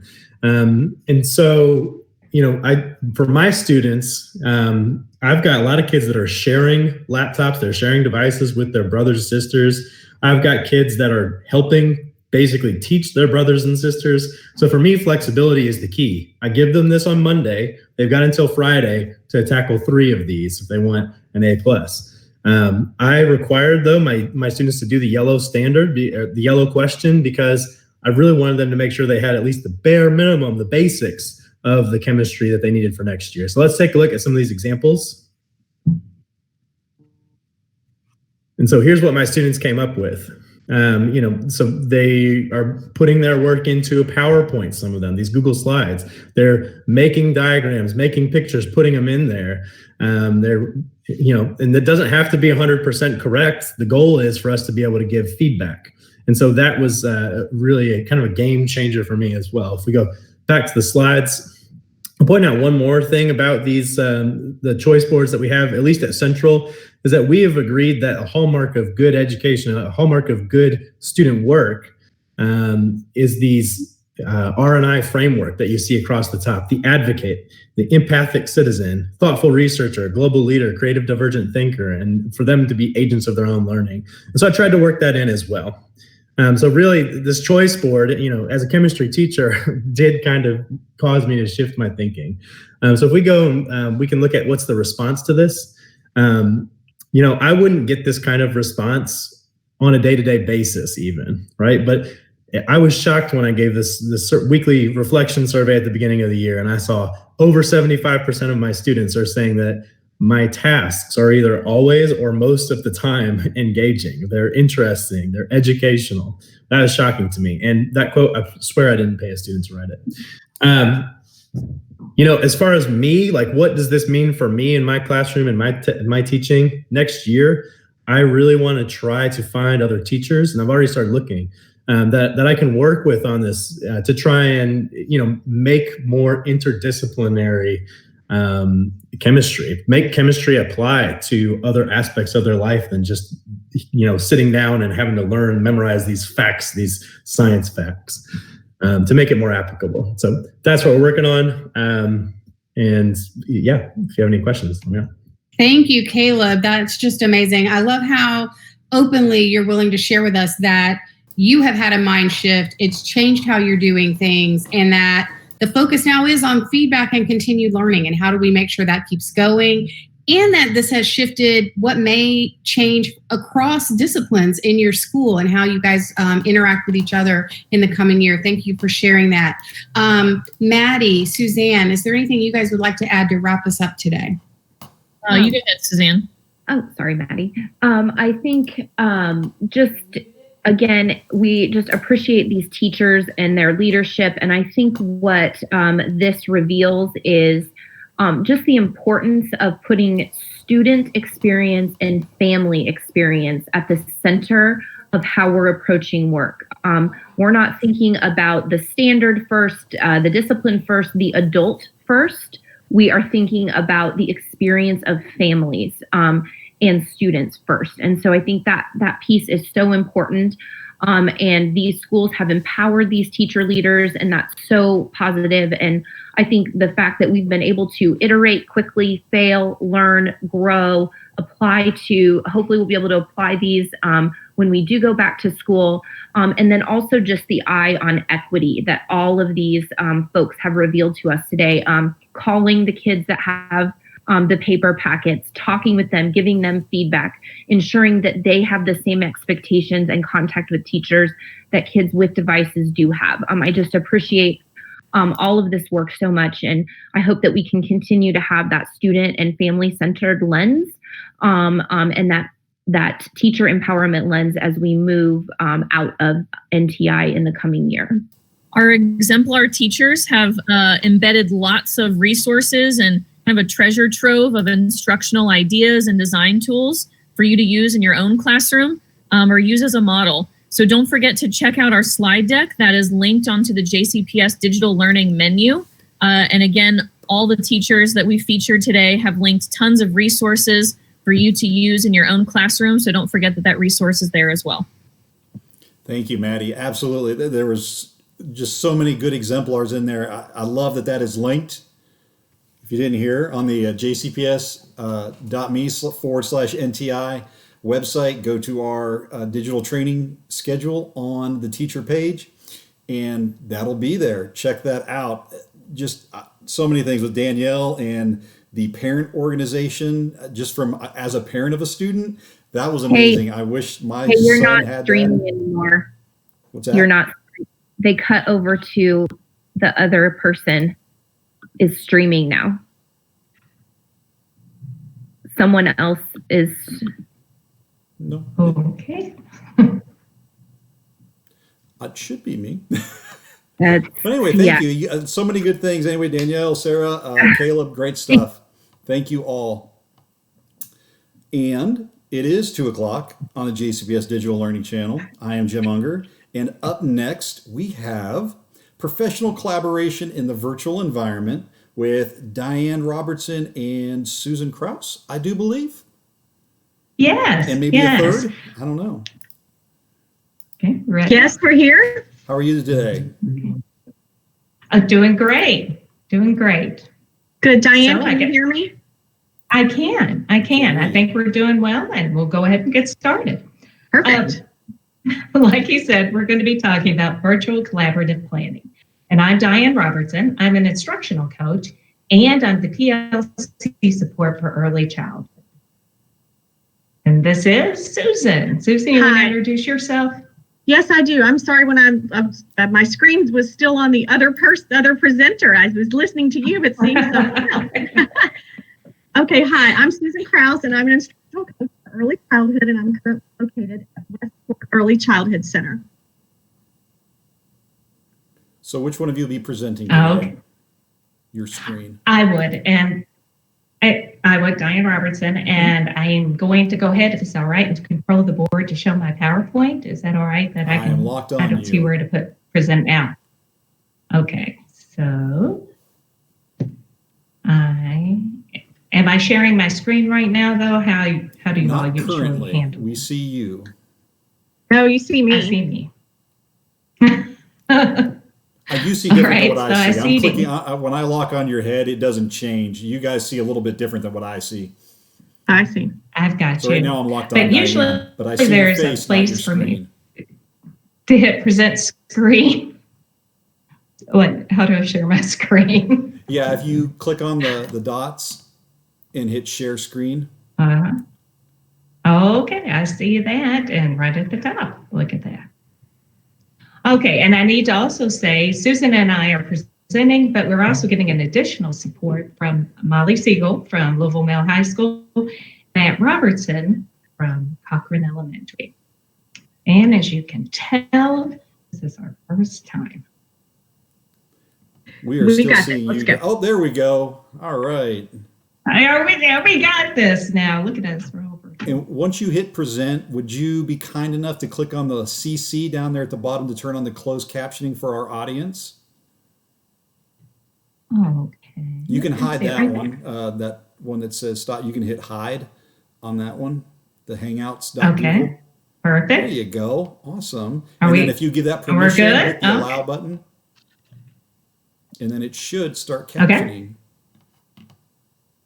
Well, there we go. Look at us being all virtual and collaborating. Okay, before we get started, I'm going to ask two questions. And the first one is, how much time do you spend collaborating with your team or your PLC? Well, If you're thinking a lot, then your second question should be, how many email attachments do you exchange? Now, most of us are probably cringing if we do that a lot. So that's when you're going to want to consider planning together virtually. On the screen, it has the word G Suite.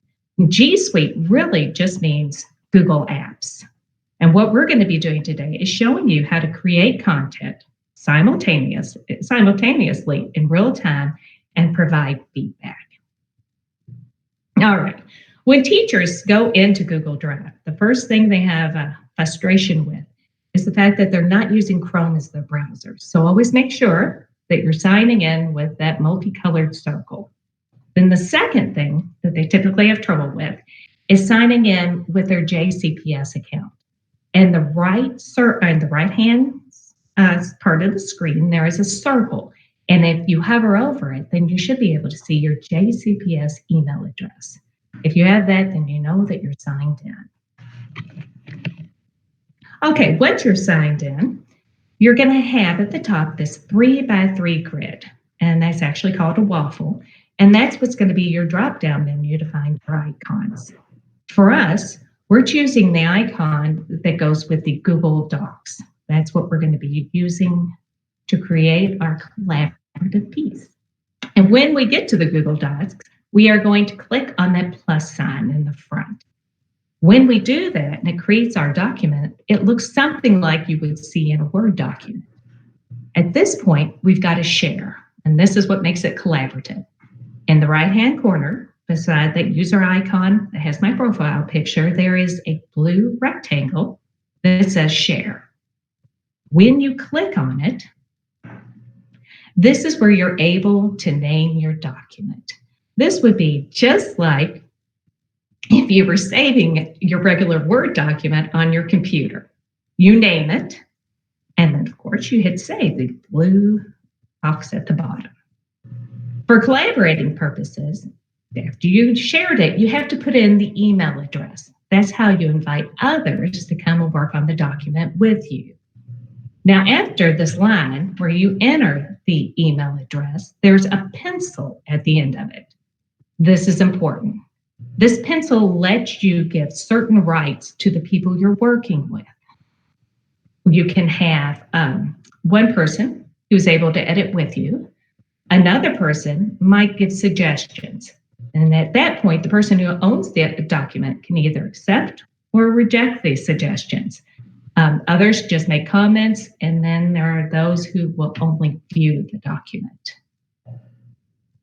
Now, another thing that causes issues is we have people who don't know where the collaborators can find the document that they've been working on. In the box below, you can see I have it highlighted in blue, and that's where it says shared with me. You can go back and find that document under the title in which you've named it. All right. So we've talked about how to create the tool, that virtual tool. And now we're going to switch gears because Molly and I are actually going to go ahead and create the document. So we're going to be modeling collaboration while we're sharing information. So I'm going to switch screens.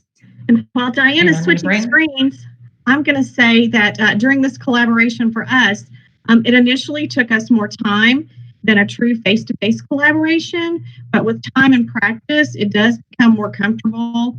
And so I think in some ways, you're going to see that there are a lot more obstacles to a virtual collaboration as far as face-to-face, but you're also going to see that it can provide many new opportunities for us as well.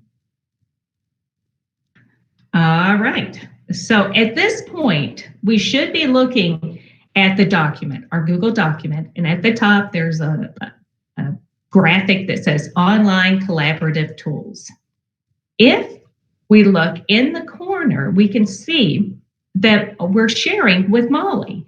We have her profile picture at the top, and around her profile picture, if you see there is a pink circle. We can see Molly's collaborating in the document because the cursor's pink, and when she goes to type, her name actually shows up, Molly Siegel. I can also scroll over the top and allows me to see her Jefferson County email address, and then of course if I scroll over mine, it shows my JCPS email address. And now we're sharing in real time.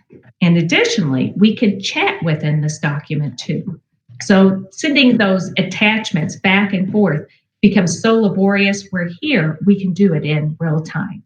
I'm going to start, and I am going to type what we're talking about. I'm sorry, Molly was typing. Of talking about online tools, I'm going to ask the question, what are the obstacles? Now, I have purposely misspelled the word obstacles. As I am talking, Molly's going back, and you can see her cursor, and she is correcting the word obstacles for me in real time. Now, I said we can chat inside of the document, but that also makes me think, Susan, are you manning the chat box right now? Is that something you wanted to say? Yes, I'm manning the chat box right now. We have no questions. We have some nice comments. I can address questions as we go, or if it seems to be a more lengthy answer, we can save it for a discussion at the end of the presentation. So okay. We'll just kind of put it on the shelf for right now, and then we can come back to it since you'll be working with me. That sounds great. All right, so we're coming back again, and now we're chatting within the document. And Molly's asked me a question, and she wants to know in terms of the formatting, because she knows I'm going to be listing obstacles. She wants to know, would you like me to use bullet points or numbers? And I'm simply going to respond by clicking in the box, and I am writing or typing bullet points. That way we can continue to go, and we know that Molly's ready now as I list for the actual content what these obstacles are going to be. And the first obstacle when it comes to virtual planning is the fact that it's difficult for the teams to bond. So in terms of bonding, what we mean is the opportunity for members of the collaboration to actually establish rapport with one another and to build those relationships that might naturally occur within a face-to-face collaboration. Exactly. Another obstacle, it's harder for those informal leaders to emerge. And what happens there, for example, is you want to establish informal leaders, but you don't want a team member to take a topic and run with it to hijack the whole collaboration, so to speak. So we'll talk a little bit later about how those informal leaders can emerge. Exactly. It's tougher to create genuine dialogue. And when you say genuine dialogue, you mean that those true back and forth exchanges. And we all have learned most recently that those are more difficult in a virtual environment. This is very true. Jessica Forst from Westport Early Childhood, who's an ECE resource teacher, says she's hoping that this is a great resource for our early childhood teachers who are having their first experience with the Google Classroom, with collaborating virtually and navigating Google in a whole new way. So we are collaborating as we do this all together. So thank you, Jessie. Very, very true. Good point. And the last obstacle is it's easy for misunderstandings to escalate.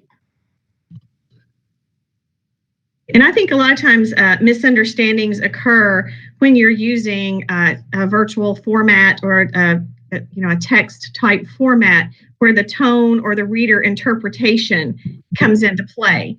And you might use your example over to the side, Diane, where Molly asked you whether you wanted bullets or numbers. Exactly. And it's a simple word I answered with bullet, but you're right. If you're not reading it the way I wrote it, that might seem very terse. And it could lead to a misunderstanding that's just doesn't exist. Very good point. Okay, so right now we're going to change gears, and we said, what are the obstacles? So now we're going, and I'm taking control of the cursor now, and I'm going to ask, what are the tips for success?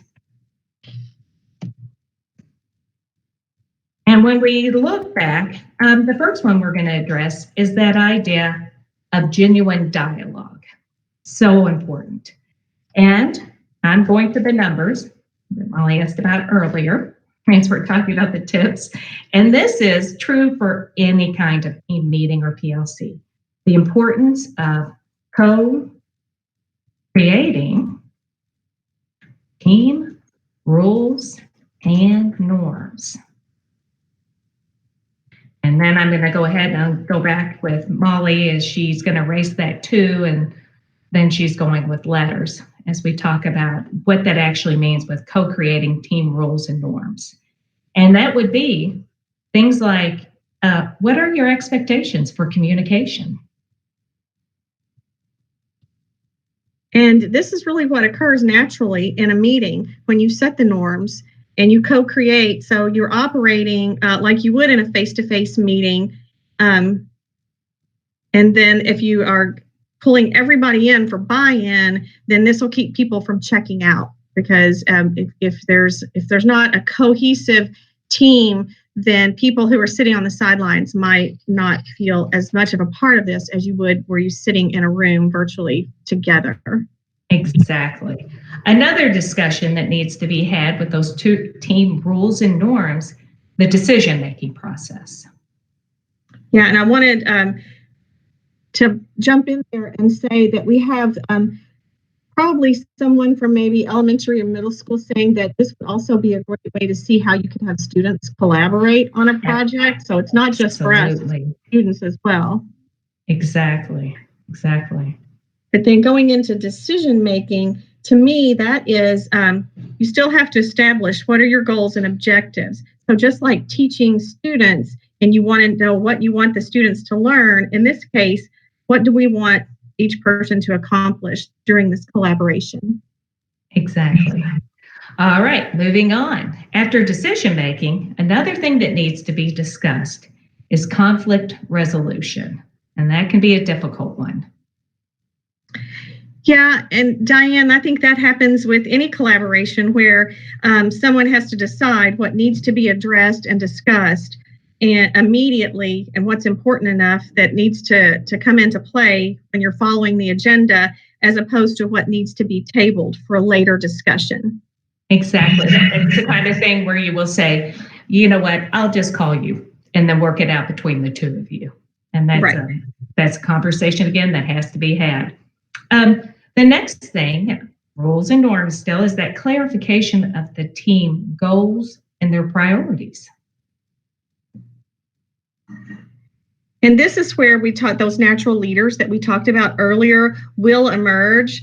So not like the informal leaders that will unintentionally cause distractions, but actually your natural leaders, teammates who will assume a specific role where the good ideas emerge, and it creates accountability, and then those things kind of occur naturally, and it's just a part of genuine dialogue. Right, it all goes together, doesn't it?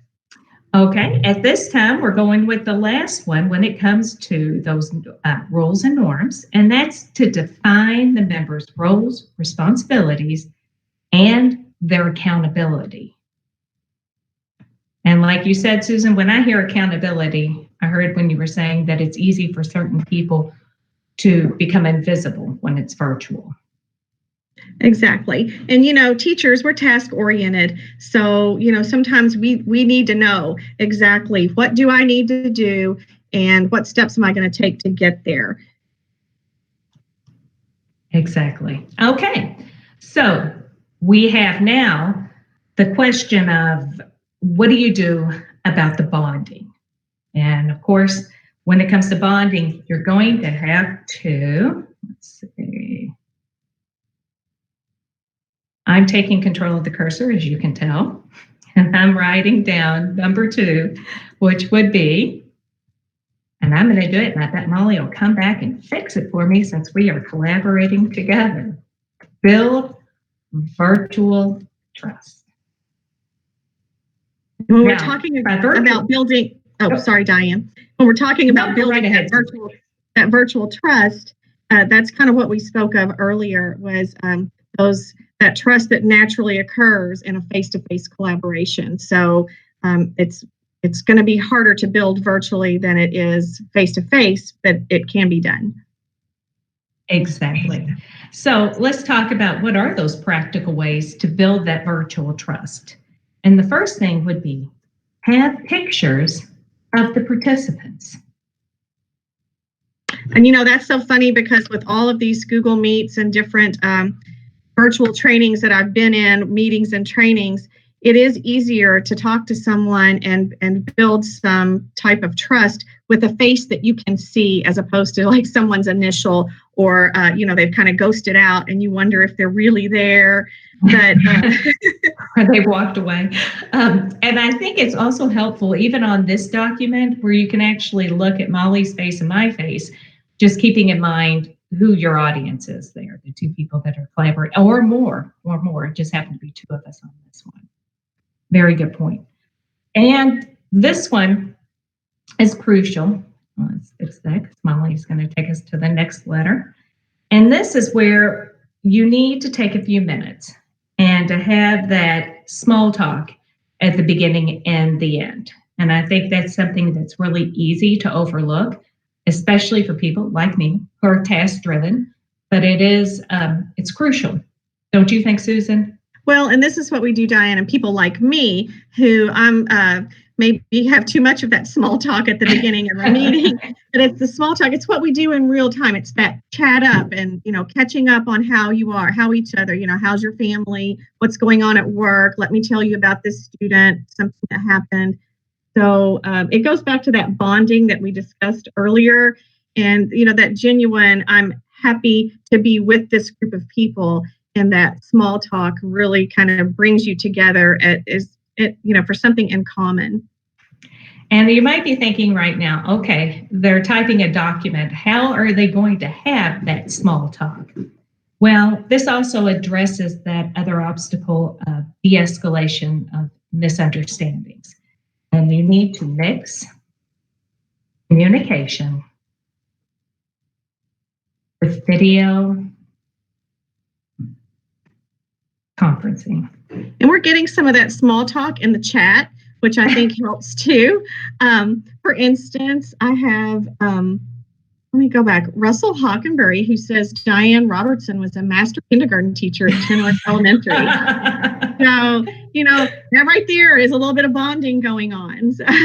This is true because I can come back and say what a wonderful computer teacher that he was. So there we go. That relationship you can't discount.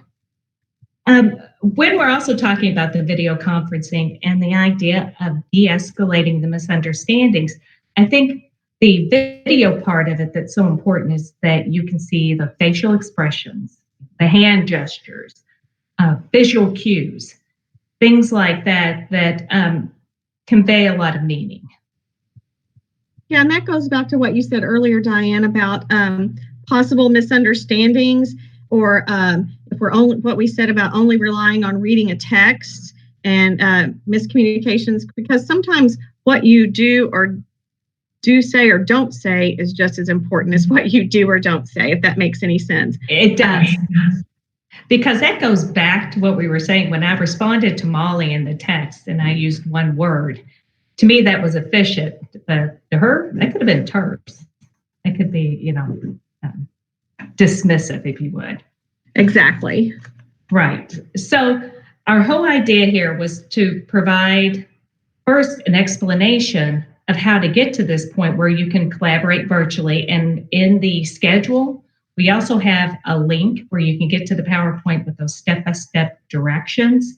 And then the second part, we just really felt like was a chance for us to model collaboration while we shared information. Susan, is there anything else that you also wanted to tie together in that summary?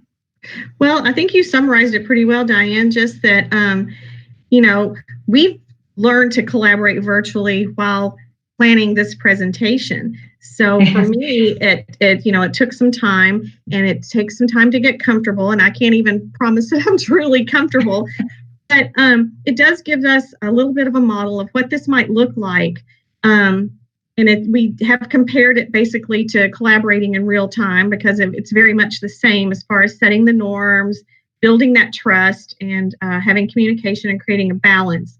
So we just hope you all can use this model as a guide as we move forward with our new normal. So That's right. That's right. I mean, it would be preferable to meet in person, but I think moving forward, this is a venue that we need to become more and more comfortable with. And it may not be pretty, but you have to start somewhere. And I can say right now, being able to share a document, like having Molly go back and correct in time, actually made me able to gather my thoughts easier because I'm not worried about, oh, wait a minute, did I capitalize that? And sharing that responsibility, I think the buy-in to all the participants will be greater. Will definitely be greater.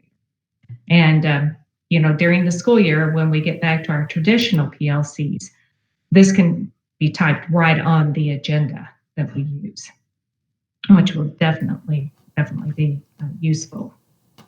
All right. Exactly. Right. So Susan, we have a few minutes left. I just want to check again. Anything else we need to address? Are we all good in terms of the chat? There were really no outstanding questions, just mostly affirmations and internal discussions on how some of the points that you've made would actually be beneficial. So we thank you all for that. Absolutely. And we have to also give a shout out to all of JCPS. And what a great job you've been doing in meeting those challenges of the NTI. You've done a wonderful job with that. And we will be presenting this again Friday afternoon at 2:30. Yeah, May 1st at 2:30. May 1st at 2:30. It's really a good tool, and I think you guys are right. I think it's like looking forward to the work of next year. Separation makes the heart grow fonder, so I know a lot of people are going to be ready to get back and work with their teacher friends and get that face-to-face collaboration. But being able to take these tools then outside and use it beyond the meeting times is such a great focus. It's much like the students learning new tools. We have a lot of teachers that are learning new tools, and hopefully they can carry those skills over when we do get back to traditional instruction. Right. I know it's been valuable for Susan and I and Molly. It's what little we've done with this. Our virtual planning has made it a lot easier. Yeah, I always think it's nice also, like I was one that commented in the chat about making it easier for students. It's nice when you get to see what they're going to be experiencing, because some teachers are like, well, I'm disconnected and you can't really work the classroom to see how everybody's taking the lesson. It's nice to have that behind the scenes of how it's going to play out, know the flaws that they may run into because, oh, well, Miss Jones had that issue and we were working on our PLC. This is how you take care of it. So it's kind of nice to experience those tools in that way also. Exactly. Yeah. You have to get in there and do it. So that's what it comes down to. Absolutely. I certainly appreciate you letting us come in today. What's that? And to share. Oh, I said thank you for letting us come in today to share. Yeah, and thanks for coming in. We appreciate it, and I know the audience appreciates it. Great conversations today around education. And we will look to the next presentation, seeing you back. And next up, if we go to jcps.me/NTI, you can find our training schedule on the teacher toolbox page. On the far right-hand side, you can find our virtual training schedule. And on that, if you click on the names of the presenters, you will find their presentations linked there, much like our last one. And up next, we have adding Spark to your NTI lessons. This is going to be another great one, I can already tell. I see Miss Jennifer Stith in the bottom. Tiffany Morrison should be joining us, and Lindsay Dodderich, if I said that anywhere close to correct. You're really close. It's just white. How far off was I? It's Dodderwike. Dodderwike, okay. All right. Which is, all right. We do have a couple minutes remaining. If you haven't yet, go ahead and click on the subscribe button down there. You can follow the channel. Like I said before previously, we will take all of the episodes that have been on, and instead of trying to have to get through the whole 3.5 hours of video, we break it up into small bite-sized pieces of 20 to 30 minutes approximately for the different sections, and cut out a lot of this chit-chat in between. Just, get to know each other, getting screens set up, we really condense it down for you to make it easier to consume. And those will be posted. And when those get posted and uploaded, you will get a notification if you're a subscriber. Also, if you would, throw a big thumbs up on the video. Let us know we're doing a great job and you're enjoying the learning. And check us out on Twitter at JCPSDI for digital innovation. Lots of great tweets on there. So many good ideas. Last night there was a Twitter chat we conducted. Few questions, few great answers from a lot of different people chiming in. It was an excellent time. And I do have 229 now. Who's going to be presenting the screen for you, ladies? I am. All right. And you've done this before, so I bet you're a pro.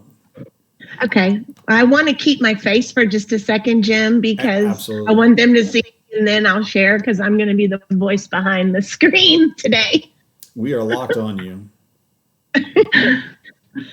Are you ready for us to get started? Absolutely. Take it away.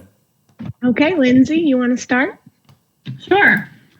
So we are here today to discuss some quick and easy grab and go strategies to add creative spark to your NTI lessons. And these are quick strategies that you can turn around and implement even tomorrow in all content areas.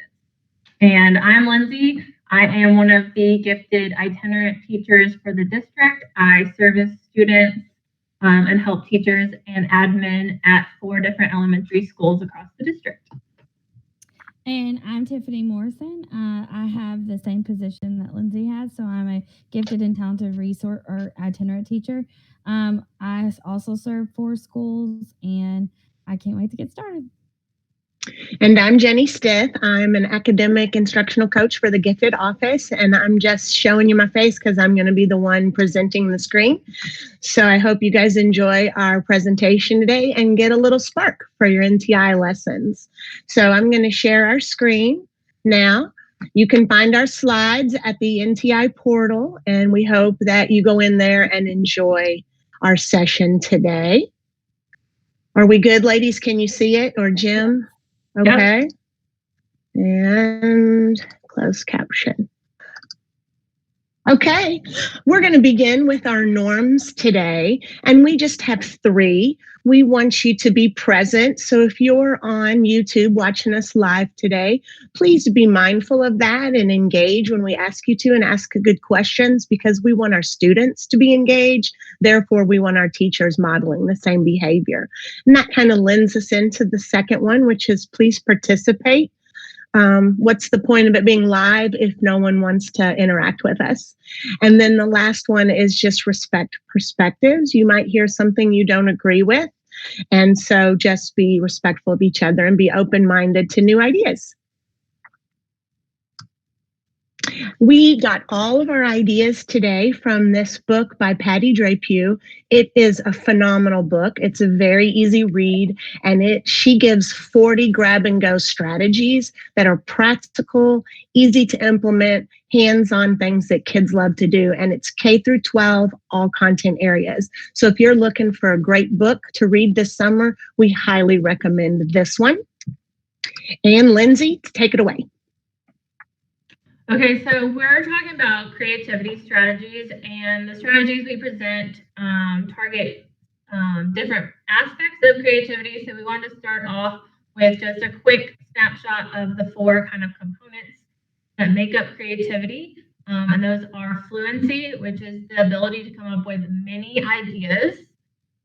So the number is what's important there.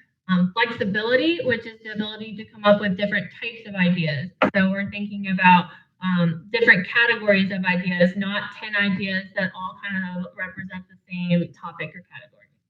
And then originality, which is coming up with unusual or novel ideas. And I think when people hear creativity, this is the one that they think is the big one in creativity. So we like to showcase that creativity isn't just coming up with unusual or novel ideas, but there are other parts of it. And then the last one is elaboration, which is the ability to be able to add on or add details to already created ideas and make them better. Okay, and as you're going to see, each one of our grab and go strategies that we're sharing today are focusing on one or more of the 4 areas of creativity. And I really want to stress again that most of us, when we think of the word creative, we think of originality. And I want you to remember and pay attention. Your job today as we go through is to see what flexibility and fluency and elaboration looks like, because those are equally important and easier than the originality piece, which is typically novel, one-of-a-kind ideas. And we all know in a world today where ideas are coming at us faster than we can almost think, those are very difficult to come up with.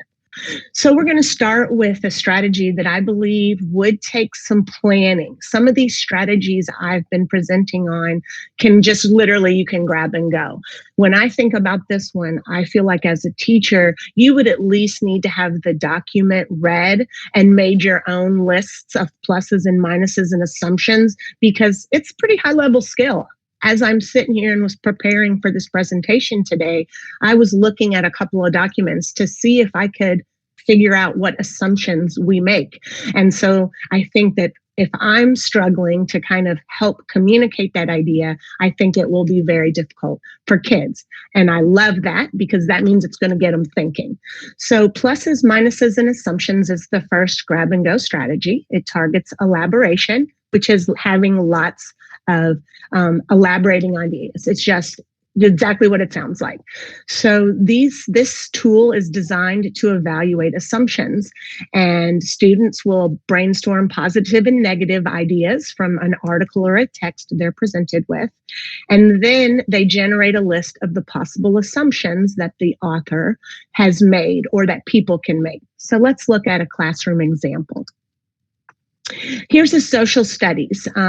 She suggested if students are learning about the Boston Massacre, then they look at the propaganda that was used, and then from there, students work in groups to brainstorm exactly what the strategy says. Pluses of that, minuses of that, and assumptions being made. So I kind of went and looked at I went and looked at an article, and just even the first sentence sort of lends itself to believe that the people are upset. So the assumption they're making there is that everyone is upset. And so you want to help the kids by first, I would certainly model and walk them through a few ideas, especially if you've never talked to them about assumptions. So that's just my point on most of these. You can just grab and go. This one, I would say, requires a little bit of the teacher making sure she understands or he understands. And then, of course, just hearing that as an English teacher from the old days, this is perfect for analyzing assumptions and looking at the positives and negatives to arguments. It really gets kids to see all the viewpoints, which is very high level thinking. So I hope you like this strategy. And let's look at one more before I turn it over to Lindsay. This is probably my all-time favorite strategy, you guys. When I saw this one, my mind went crazy with ideas. As you can see, this grab and go strategy targets 3 of the 4 areas. It targets fluency, originality, and flexibility. And so as fluency, students will focus on the possible sound effects that a text could make. For originality, they're going to be creating new or novel sounds to enhance the text. And then in flexibility, they're going to work with different types. And one of the first things I thought of was the digital learning team has the Apple Camp. And you guys, I went to the GarageBand training, and what you could do with this and GarageBand app, if you have iPads, is mind-blowing. Now, I can't sit and talk about that today because I'm on a timeline, but hit me up in an email or in the chat today if you're interested, and I can share some of those ideas with you. Let's look at a classroom example or a lesson idea for this grab and go strategy. So she suggests that you ask students to pay attention to sound effects in a video or an audio piece. And my first idea as an ELA teacher would almost be a pre-lesson is listening to podcasts. They're such the rave these days. So you could give them a fiction podcast, a nonfiction piece, a news one, and have them notice sounds and all the things that go into that. And so you're having them pay attention, and then maybe come in and start the lesson where she suggests. Now you have one specific text that you're going to have them listen to.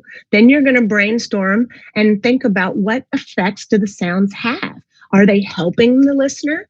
Are they not? What are they contributing to the text? So the kids will really get into that and those ideas. After that, you break them into groups to brainstorm.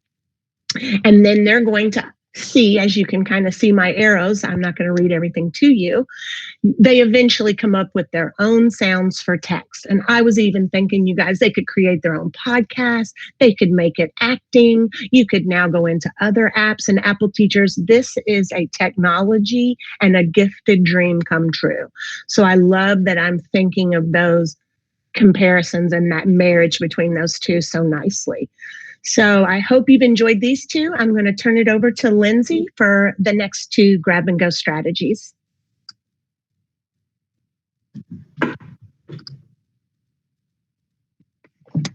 Okay, so my first one I'm going to share is reverse brainstorming, and this one targets fluency, which is the ability to come up with many ideas, flexibility, different ideas, and then originality, so those unusual or novel ideas. And so this is where students approach a problem from the opposite side and generate ideas about the reverse of what their kind of goal or what they want.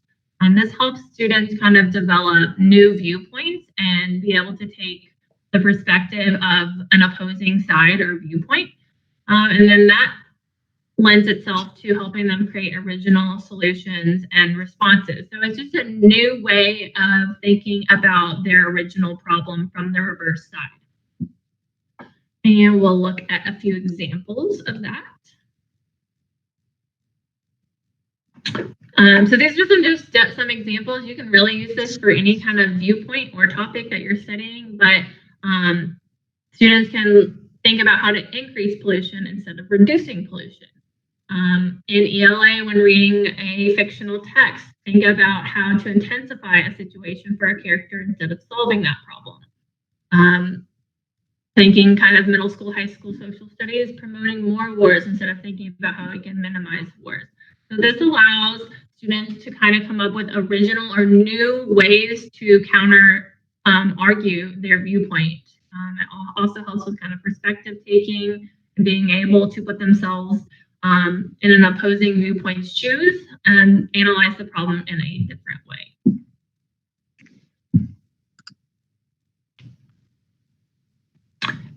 This is probably Jenny's, one of her favorites is sound effects, which I love that one too, and I've used that with podcasts with my students. But this is probably my favorite, and it's called avatars.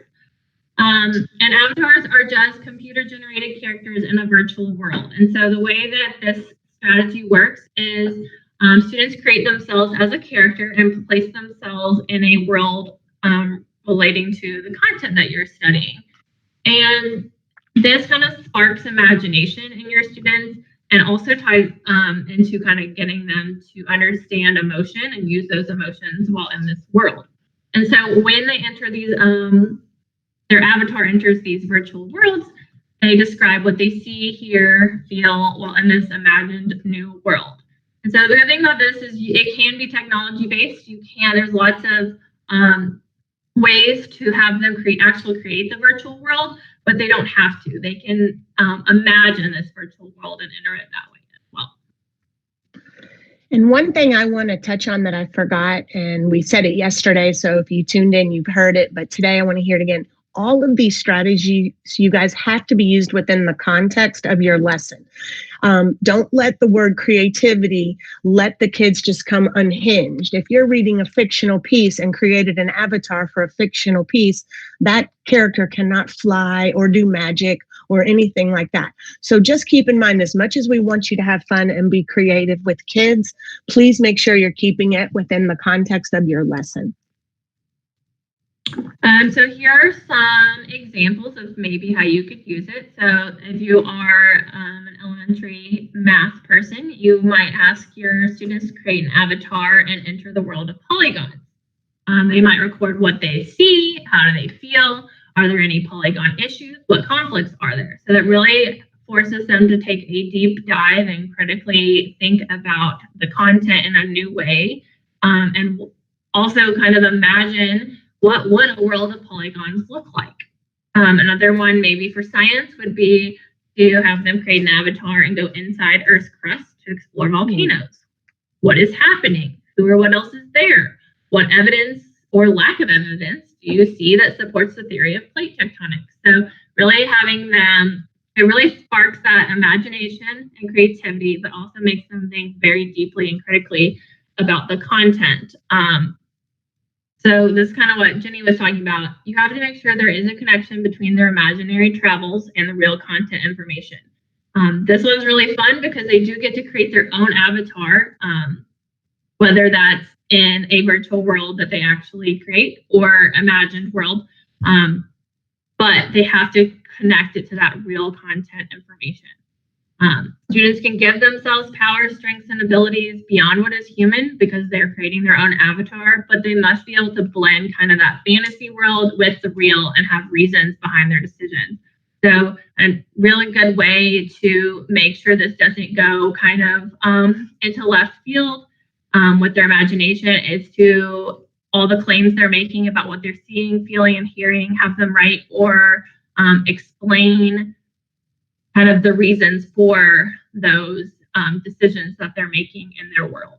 And one really cool way to kind of spark this lesson is to use video games as an example. So they're not real worlds, but they oftentimes feel like it when we enter them as players. So kind of using that as a jumping off point to get that engagement and them to really understand how to use avatars with our classroom content. I'm going to hand it over to Tiffany. Okay. So I'm going to present on a couple strategies today. One of the ones I'm going to present on, and I think Lindsay, if you maybe mute, it'll like, for some reason it wants to stay on your screen. I don't know. There we go.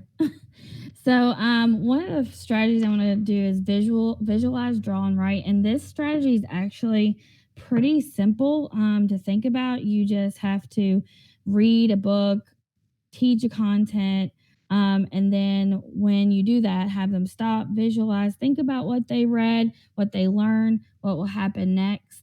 Then draw a picture to illustrate their thinking. Could even be a graphic organizer.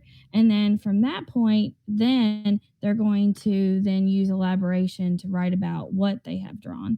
So it's actually just a little bit of tweaking the way that we think about things. Instead of let's write and then draw about it, they're going to do the opposite.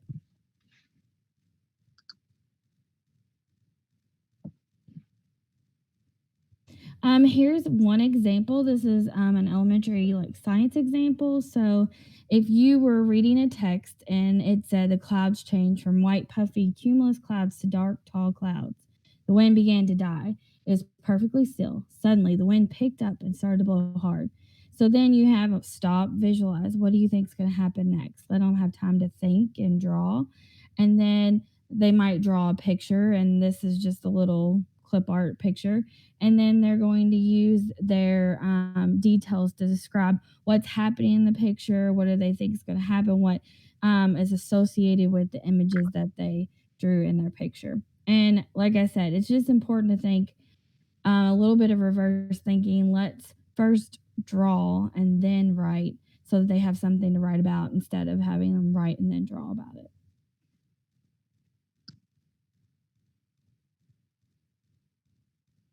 Now on this one, I just added a couple more examples. An ELA example, if you read a passage, for example, with my fourth graders, a group of my fourth graders, we were reading Walk Two Moons, and there's tons of figurative language in that book. So I would read them a passage, we'd stop and think about what it means. They had to do a visual representation, and some of them drew, but a lot of them wanted to do Google Drawings.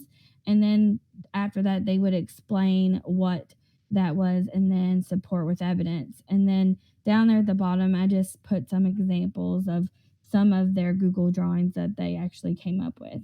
A math one would be like an agree, disagree scenario, and you'd have them stop, think about how can they show their thinking, and then from there they could draw like how they could solve the problem and then explain it.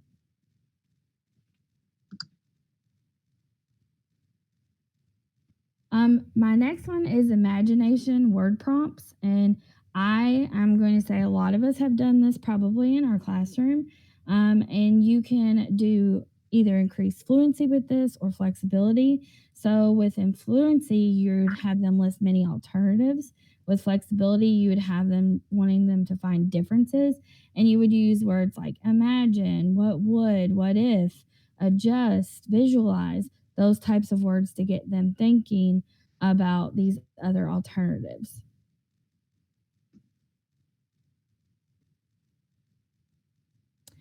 So a couple examples. One would be one of the previous primary talent pool choice boards. There was one knots on a counting rope raft, and that one is a picture book. And in the picture book, the little boy strength of blue horses, he cannot hear or see. Well, he can hear, he can't see, sorry.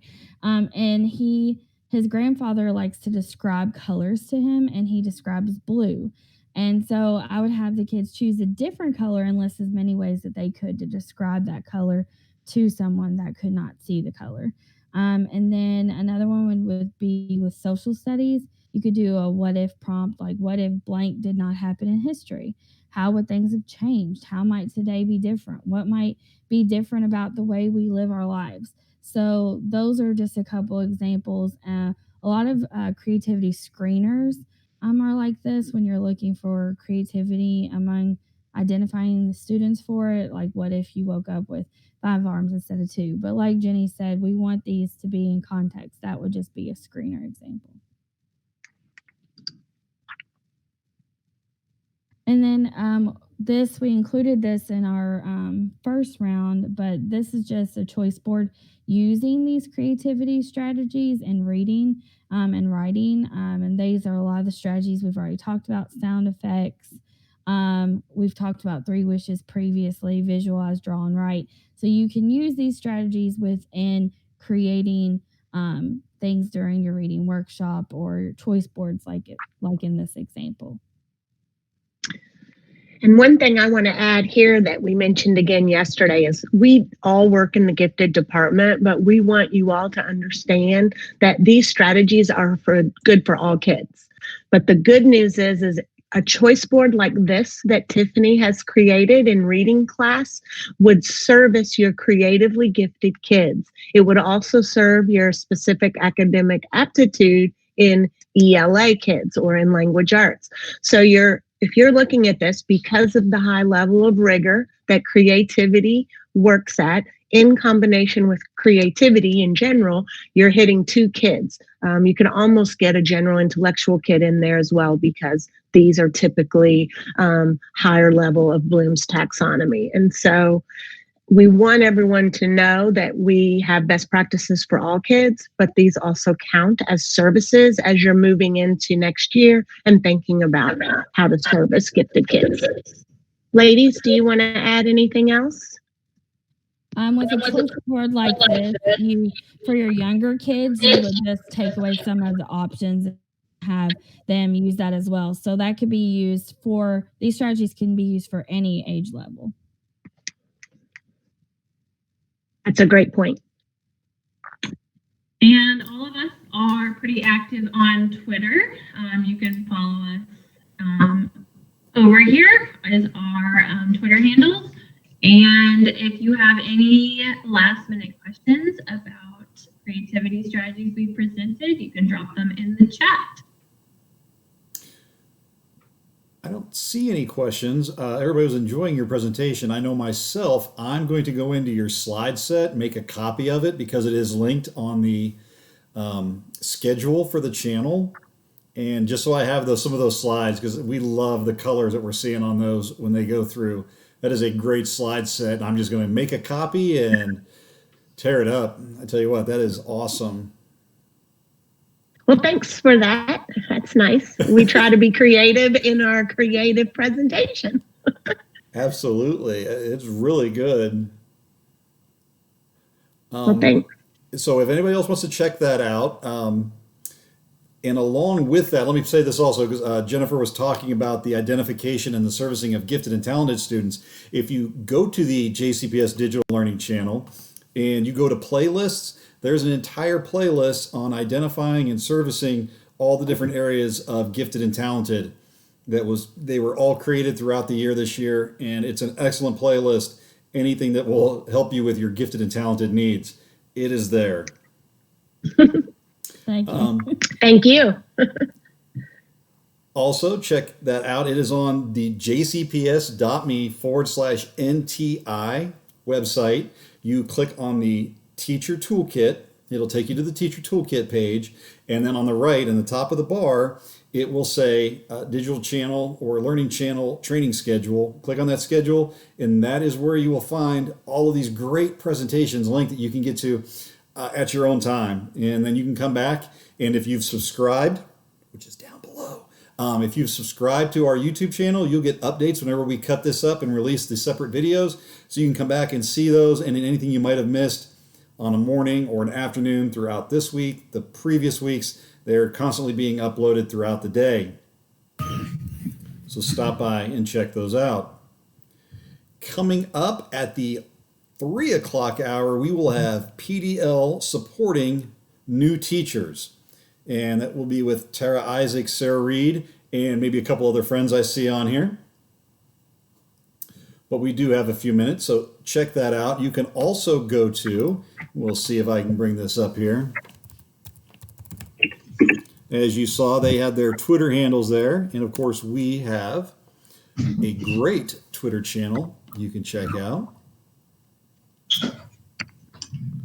Bring it up here.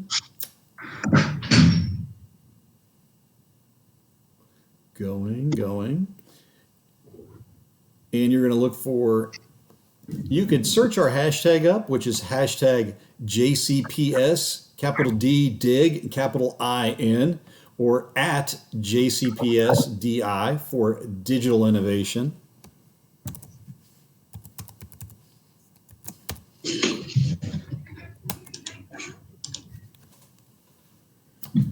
See what we get here. Hopefully I typed it right. Not really waiting for it to load. Oh, there we go. And when you get there, you should see lots of great show updates, things going on, lots of great Twitter chats. We started one last night. We'll be having those throughout. 700 fans on the digital. All right, that's great. Where was that at last night? Let's see how far I have to scroll back here. Uh-oh, I went too fast. And there I lost it. You'll see, and there's a link to the schedule, and that's the schedule I've been talking about on the Teacher Toolkit page from the NTI website. Our good old Kathleen receiver. You've probably seen the yes cards floating around. We've made our digital yes cards, and so many people have been sending those around. We love seeing them shared on Twitter. You can share them with each other on email, or just share the slide after you create it. So many of those. Well, we had a great Twitter chat last night, so make sure you follow this. That'll be on Mondays at 7 o'clock in the evening, but you can hit it at any time. Just go back through and search for that. And our hashtag is JCPS dig in. And we've all been doing a lot of digging in. And once again, this is where you'll see a lot of great resources put on there, different trainings out there. Really, whenever we get something, as soon as we see it, it's one of the first places we post it to. We have our Google Classrooms, but we also love posting things on Twitter and keeping that updated for you. And then you can always message us with questions on there. And it's just another form of communication we have. So definitely check that out. And don't ever forget also, Kentucky Go Digital is another excellent channel that's on YouTube, is the Kentucky Go Digital channel. Subscribe to them, stay up to date with their latest shows. So much information there. All right, I'll quit plugging the Twitter, come back to the YouTube. And I see we have Cameron, Caitlin, Sarah, and Tara down here. Lots of great presenters for the 3 o'clock hour. How are you guys doing today? Doing great. Do you want me? No, great to be here. Thanks for the welcome and a shout out to our IT team. Well, awesome. We're glad to be here and have you guys. You make the show. That Twitter chat last night, it was phenomenal. Oh, it was a lot fun, of yes. traffic to that. I'm glad you enjoyed it. You have Christy Mudd. Is she part of the DL team now? What's that? Love that. I think it's Christy Mudd. She's part of the Deeper Learning team now. Mm-hmm. I know I looked at my Twitter. I picked up my phone and checked out my Twitter and had like 25 bells on there. So I was like, yeah, we were blowing up the notifications last night. Yes. Yeah, it was a really good chat. So who from your team is going to be presenting today? I will lead us out and then Tara, and then we'll have the others. Do you want me to share the screen? If you would like, I could talk you through that, or have you been on to do it before? I was on it yesterday when we had a green screen. Oh, no. Others could hear, others could not, and we weathered through it. And then Tara Dr. Isaacs had an awesome tweet that went out. She was it was a grace tweet, so it was nice. Okay, I'm going to share the entire screen. Nice. There you go. You got it. Does everyone see this? Yep, we do. Okay, I'm going to go. So welcome to JCPS New Teacher Mentoring Program. This presentation is just kind of highlighting mentoring new teachers through NTI. Sarah, can you hit the present at the top? Did I not do that? Oh my goodness. Why That's do right. I do that and every if you single hit time? hide, Thank you. Could you hit Thank hide you, on that button? Isaac. Okay, I do that every time. I'm so sorry. Do you see the hangout button floating? Pardon? Sarah? It Does says everyone stop sharing. see it? You can hide that stop sharing button. There's a hide button. If you click on the hide, don't hit stop. Okay. There you go. And if you would, can you turn on the closed captioning?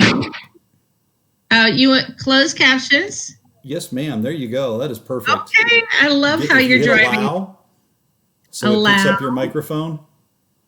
Yes. And it should start. There it goes. All right, you've got it. I'm going to get off here and leave you alone. Okay, thank you. Don't go too far away. Okay, so welcome to JCPS New Teacher Mentoring Program. We're going to be talking about how we mentor our new teachers through NTI. We have with us today Dr. Tara Isaacs, myself, I'm Sarah Reed. I'm the AIC at Coleridge Taylor, and I'm also a new teacher mentor. We have Cameron Sellers. He's our 4th, 5th grade. He's a brand new teacher, brand JCPS baby, and he is here from Coleridge Taylor Montessori. And we have Caitlin Ming, and she is a 2nd year mentee. She's a 2nd year teacher, and I had her last year as a mentee in the JCPS New Teacher Program. So Tara, would you like to speak?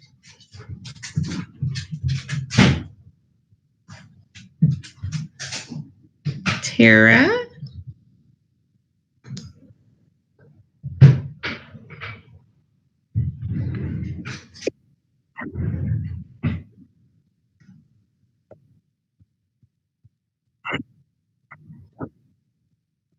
Is her mute unmuted?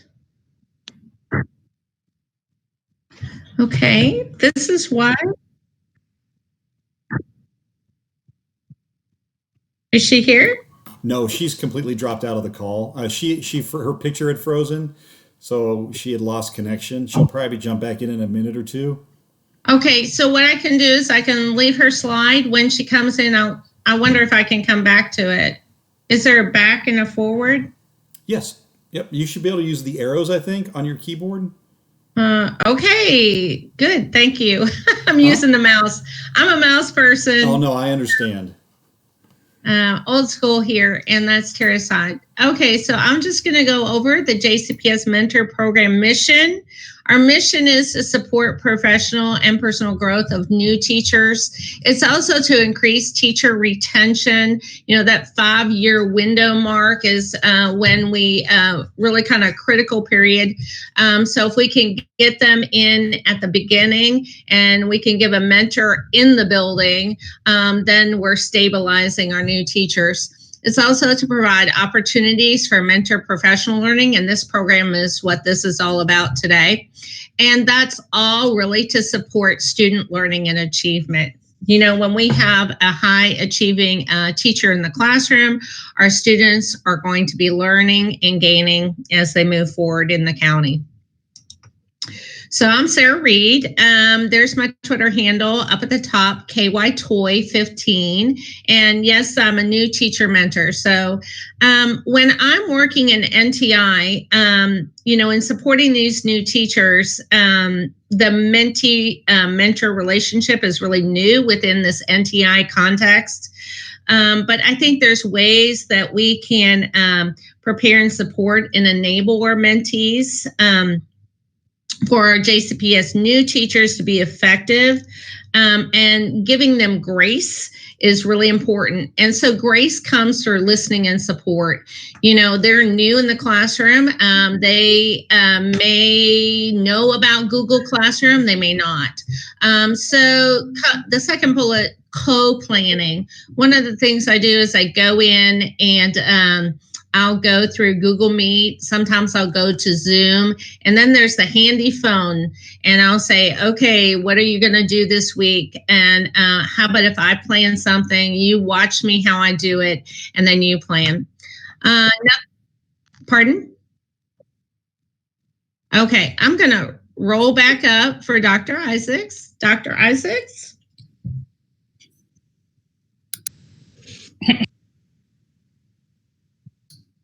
Hey, everyone, can you hear me? We can. Awesome. I thought that we lost support with the district, so I kept waiting, and it must have been my computer, so I apologize for dropping out like that. I'm back, and so one of the reasons why we wanted to offer this kind of NTI session right now is we're actually in the middle of dispersing our mentoring program surveys to new teachers, to the mentors working with them, and then also talking with principals, kind of about just getting some feedback. And so with the preliminary data coming in, we could see that overwhelmingly, compared from last year, the last 2 years to now, we are getting incredible feedback about the mentoring program is helpful. People would like to see more of it, and they especially would like the collaboration during this NTI time. So we were trying to think of a way to highlight and support top-notch mentoring practices while also talking to teachers who are currently experiencing the new teacher issues walking through NTI, as well as those who are just not far away from just going through going through as a new teacher. So we thought we might offer a little bit of support so that you can continue to support those in your building that are not only braving their first year in our district, but also uncharted territory. The other thing we wanted to let you know is that the feedback we're getting from these sessions, as well as the surveys that I mentioned earlier, those are instructive for us on what we need to do to improve our program. We take the feedback very seriously that we get, good or bad, and we look at how we can improve the system so that we can ultimately retain our best and brightest to support and make sure that there is a qualified teacher in every classroom. So thank you for joining us today. It looks like we have about 19 people, and I'll subtract about 4 with our IT staff. We appreciate you being here. And we also wanted to just encourage you in the chat box if you have ideas or things that you have to suggest for listening. The other thing is I do want to shout out to Cameron, Caitlin, and Sarah. We appreciate you giving up your time in addition to all the planning you're doing for classrooms. We appreciate what you're doing here today and just making yourself vulnerable. Thank you. Thank you, Dr. Isaacs. Just going back to this slide. So providing resources. When I provide those resources, I always drive teachers back to the JCPS NTI site. I think that's really important so that new teachers have that common language that other teachers have. Sometimes when we get to a page, we're a little discombobulated. So again, I'm like driving by sharing my screen and kind of rehearsing the steps in order to find those resources. Organization, I'm going into their classrooms and seeing how they're organizing their topics, how they're oftentimes sharing the resources or the lessons that are on their Google Classrooms and kind of facilitating that. I'm also supporting those district platforms that the district is supporting, such as Screencastify. That was kind of new for both of us. So we went into YouTube to get some videos. And then what I suggested to my mentee was to create a Screencastify. That was kind of like their homework, so that they could be versed in using that tool before using that tool or that platform in their classroom. Another thing that I'm working on is supporting that engaging content in that virtual online world. I used to work at eSchool in the district. And so I know the transition that you have to make from a regular classroom teacher into that kind of virtual world.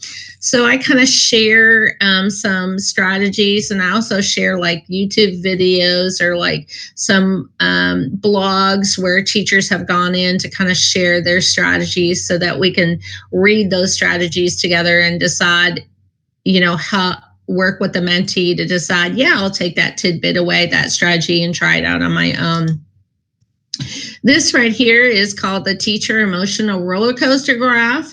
And this happens at the beginning of the year when we hire new teachers in August. They're really excited. They're inviting their families into those classrooms and they're taking pictures and it looks like a Pinterest classroom and it's all nice and dandy. And then pretty soon they're in survival. We as mentors in the county try to move them out of that disillusionment so they're in this reflection, rejuvenation. And when they start again at the next year, they're at anticipation again. But with NTI, what's kind of happened is once we jumped to the NTI, it was like survival. Oh, what do I need to do? And there was some anticipation. Oh, I get to see my students again. So I'm trying to kind of move away that disillusionment when new teachers struggle to communicate with those students and get those in those Google Classrooms. Here I come in again as a mentor to try to scaffold them to try strategies. And so this mental health check-in is really, really important. Just checking in constantly. Sometimes my mentees will go, I'm doing great, when really I kind of know, even myself, I'm kind of struggling. So I'll ask them again and have them talk about their day. And then if that struggle comes out or if I hear that, okay, I guess that's my lead in, my segue to kind of prompt them to figure out what exactly is the struggle so I can come in and kind of help to alleviate. So right here, I want to kind of move down on here. It says data, what's working and what's not. Oftentimes we think of data as collecting data like map data, giving an assessment tool of some sort. But this data is for me when I work in the Google Classroom with my mentees. I'm asking them, what are kids going into in your lessons more than other things that you've put in that platform? And so from that data, I work with the mentees to determine what's working and what's not. And if a lot of kids have not touched certain kinds of lessons within the Google Classroom, then that gives me segue to kind of move in so that we can explore other platforms. I'm always touching on that social emotional learning of that teacher and new teacher and kind of working with them to kind of establish boundaries, because it's really easy to engage all the time because learners are engaging all the time on the computer. And with that comes mindfulness and that time management. So really setting those boundaries. When are your open office hours? When are parents available to you? And so forth. And then that bottom one is regroup to stabilize and strategize. You know, anytime there's a mountain, that disillusionment comes into play. You know, I'm coming back in and I'm like, okay, so what is really going on? How can I help you? Okay, this is a problem. It's easily solved. And sometimes I'll bring in other district individuals, or I'll bring in resource teachers or even other teachers, even in my own school, to come in and share strategies. So these are some of the prompting questions that I asked to kind of start that conversation to determine where are they within this NTI context. How are things going? How successfully are you communicating with families during this time? How successful are you providing packets, choice boards at this time? Driving them into using those choice boards really as a starting point, and then creating lessons around those. And then that final one, how are you taking care of you? I want my new teachers to come back next year, again, offsetting that disillusionment. So we're always looking at something as a problem to be solved. And I'm always kind of like taking a barometer of their mental health as we kind of move through this context. Caitlin, would you like to speak? Sure.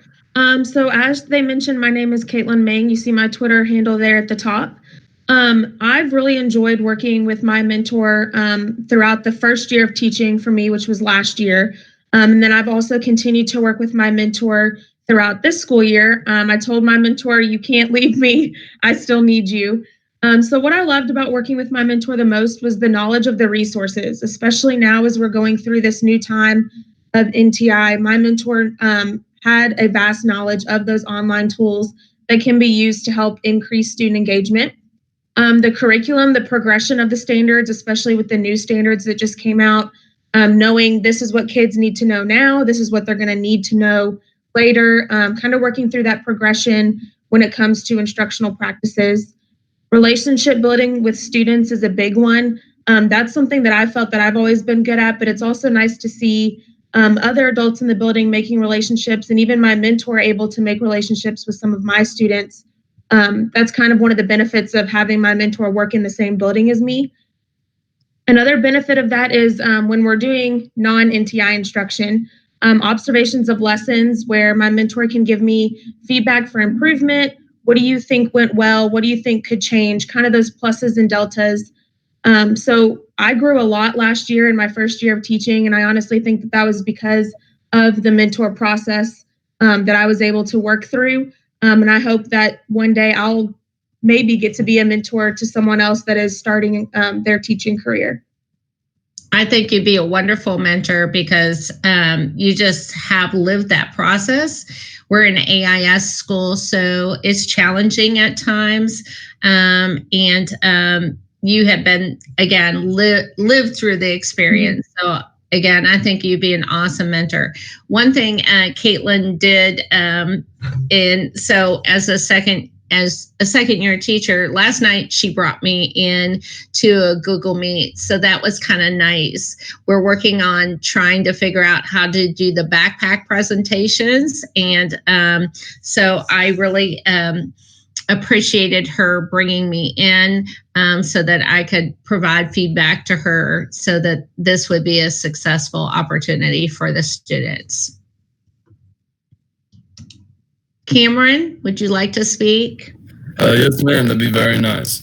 Okay, so kind of talking about what Caitlin had been talking about previously, the mentoring program, I believe it's really effective, especially for first-year teachers, because it provides that extra resources and content that you may not be able to have just developed throughout college. So especially in your first year, and you kind of have to think about the progression of whenever you begin as a student. You just graduated from college, or you're 3 months later, you're putting your first job, and there's a lot of things going on. There's a lot of you're very excited. You're very eccentric, like we talked about with that curve going up and down. Well, you're at the very peak of that curve, and you're really excited. You have a lot of motivation, but you don't always have that knowledge of resources and curriculum. And that's what really helps, especially in a mentor standpoint, to be able to stand back and say, okay, I see that you're doing very well and you're very effective in these particular areas, but how could you improve in these others? And again, my mentor, it was really nice to have her in the same building, because we were able to meet, after school, or potentially, on the weekends. We're all in the same city, so it was really nice to be able to have somebody that's very easily accessible and very flexible with being able to meet at multiple times throughout the week. So what my mentor was able to do, especially back in the classroom, was that she was able to provide like some pretty genuine feedback on the different lesson observations that she saw within the classroom. And within that, it's nice to have a mentor, an experienced teacher looking after you, because there's things that you just simply don't know as a first year teacher that you're still learning. Like what's the baseline for like the rigor of this lesson, or how long this lesson's supposed to be, how short this lesson's supposed to be. And especially back in college, they give you thousands of resources, it seems, especially in this NTI time. And it's nice to have somebody be able to kind of just like funnel that resources to be like, okay, thousands of them, but this is the really, really important ones. And, mentors are able to, through their experience, they're able to say that these are effective in the online classroom and in the physical classroom. So, anyways, though, the mentor program it's really effective, in my opinion, because essentially it provides somebody there for your emotional support and for your academic growth as a first-year teacher. Yeah, and I would also say, as a mentor, one of the things that you can do is you can ask your mentee when the mentee, when the new teacher is maybe meeting a Google Meet, or let's say they're doing an online lesson of some kind of fashion, you can always ask them to record that lesson so that you can go in later and you can go into that observation kind of routine and ask those probing questions to try to get that lesson just a little bit more enhanced. So just because we're in NTI and you can't physically walk into a classroom, there's still opportunities and tools in which you can go into that classroom to support your new teachers. Okay, so we're at kind of the end, the conclusion of our session today. Again, this is the JCPS New Teacher Mentoring Program. This year we had the new program. It's where principals nominated teachers within schools to become mentors in their buildings for new teachers. And we had a training program, a 6-hour training program broken up into different sections. This next year, we're going to continue for any teachers that are going to become new, that will be mentors that are new to the program. We'll still have that same program, but for returning mentors, we're going to shift and we're going to drive the work towards a coaching, mentoring program, just a little bit deeper than what we had done before. Not that we had done before, just another level of mentoring to support our new teachers so that those returning teachers have something else to kind of build on their repertoire. Are there any questions? as we conclude today's presentation. Sarah, I have not seen any questions in the chat. I don't know if anybody else is looking in the chat. I'm looking in there. Just a lot of people agreeing and saying how great and helpful this is for new teachers and how valuable they are. Yes, it's extremely. One of the things we did in the new program was when we worked with new teachers was really kind of understanding, getting to know the personality, the learning style of the mentee, figuring out what the needs were. Like some people were like, we did the color wheel. So it's like a blue personality, and the blue personality individuals like warm, fuzzy communication, and they like to have constant contact, where I'm a green person, so I'm more logical. Knowing that I'm green and my mentee is blue causes me to kind of shift how I'm responding to that individual. For example, with Cameron, he was not a green, so I had to kind of meet him on his level and kind of check myself, give myself a little note so that I was giving him constant positive feedback. He would, sometimes new teachers are really critical of their moves. They feel like everybody's watching them as if they're in a bell jar, when that's really not the case. So in talking with Cameron, for example, I just always talked about the positive again, and then I would go, how about this strategy, or how about that strategy, and then ask him to pick one and then work on it and then come back and share out. And so, that helps a teacher kind of move away from that, again, disillusionment. They can easily turn down that street and ride that car down that road when, we know as veteran teachers that we have problems every day too, but we've kind of learned to have that inner resilience and that growth mindset to like, that's a bump in the road, but we're going to continue on. And it's getting our new teachers into that routine, that growth mindset routine as well.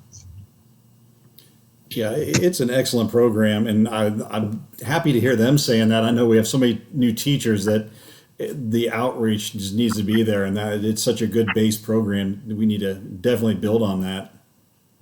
I'm going to just piggyback on this as we wrap up and say that one of the successes of the program is that it is not evaluative, and based on the feedback from our mentors and new teachers, they really valued taking the time to use actual research-based tools that have shown effectiveness in the classrooms as far as helping a teacher to grow and shift their practice. And that's what the angle has been, is any text that we provide in the program, we are pulling direct applications from those that can be transferred immediately into some kind of context. And that feedback has been, as we've said, instrumental in being able to sculpt this program into something that is aimed at retaining our best talent. And we have the new teachers that are coming to us have so much talent. They're really wearing ruby red slippers. They just haven't tapped them together to kind of know how powerful they are. But they are powerful. Caitlin has just to see her grow and to see all that potential. This second year, I just looked afar and just was like, you are so awesome. And I do that with each one of my mentees that I've worked with. I'm just so proud that they've stayed in the profession. That's what matters to me. Well, we want to say thank you again to Sarah for facilitating the conversation today, and then also to Caitlin and Cameron for just bringing your candor and the things that have worked for you, and also being vulnerable. I think that if anyone is watching along the lines of being a new teacher or mentoring a new teacher, that there's something that they can pull from this conversation. But again, thank you. And if you have any questions or comments, it looks like Sarah has posted a screen of several people that you can contact, or you can reach out directly to the Professional Development and Learning Office. Thank you, Sarah. Thank you, Dr. Thank Isaacs. you for being here. Sorry. Oh, no, you're fine. All right. So that's going to nearly wrap us up for today. There is one more show, and let me share my screen over here. And if you go to jcps.me/NTI, it is going to take you to the NTI, Non-Traditional Instruction website. And you will see there's a teacher toolkit, student toolkit, parent guardian toolkit. We're going to click on the teacher toolkit right there on the left. As I click on that, it's going to take me into that teacher support page. And lots of information on here. Check any of these out. You'll see our 4 core tools that are down here. Those are there. And then at the very bottom, you will see all the different certifications that if you've got that couple extra hours here and there, it would not hurt to jump into those and buff up on those digital skills. And then finally, over here on the right, back at the top, the virtual training schedule. I cannot stress enough how much information is on here. Even if you only watch one show or catch one afternoon or morning episode, but if you go on here, you can click on anybody's name for a presentation, and it will take you to those presentations. And it's loading slow right now because there was about 90 people in here earlier when I was on this. But at the very bottom, you will see the last slot we have at 3:30 are for on-demand shows. So this is a pre-recorded show, Virtual Tools for Number Talks and Inquiry with Miss Elizabeth Reed. So you click on that and it will take you to that show. And on the rest of these, if you click on those names and hover there, it will take you to the presentations that they used. And there were so many good presentations this afternoon. Be sure to check those out. Keep up with us. Make sure you subscribe, stay updated on our videos. Check out our @JCPSDI Digital Innovation Twitter feed. You can follow the hashtag at JCPS, capital D DIG, capital IN, JCPS Dig In for digital innovation, and get lots more resources and stay up to date there as well. And we hope to see you all back tomorrow. Have a great afternoon.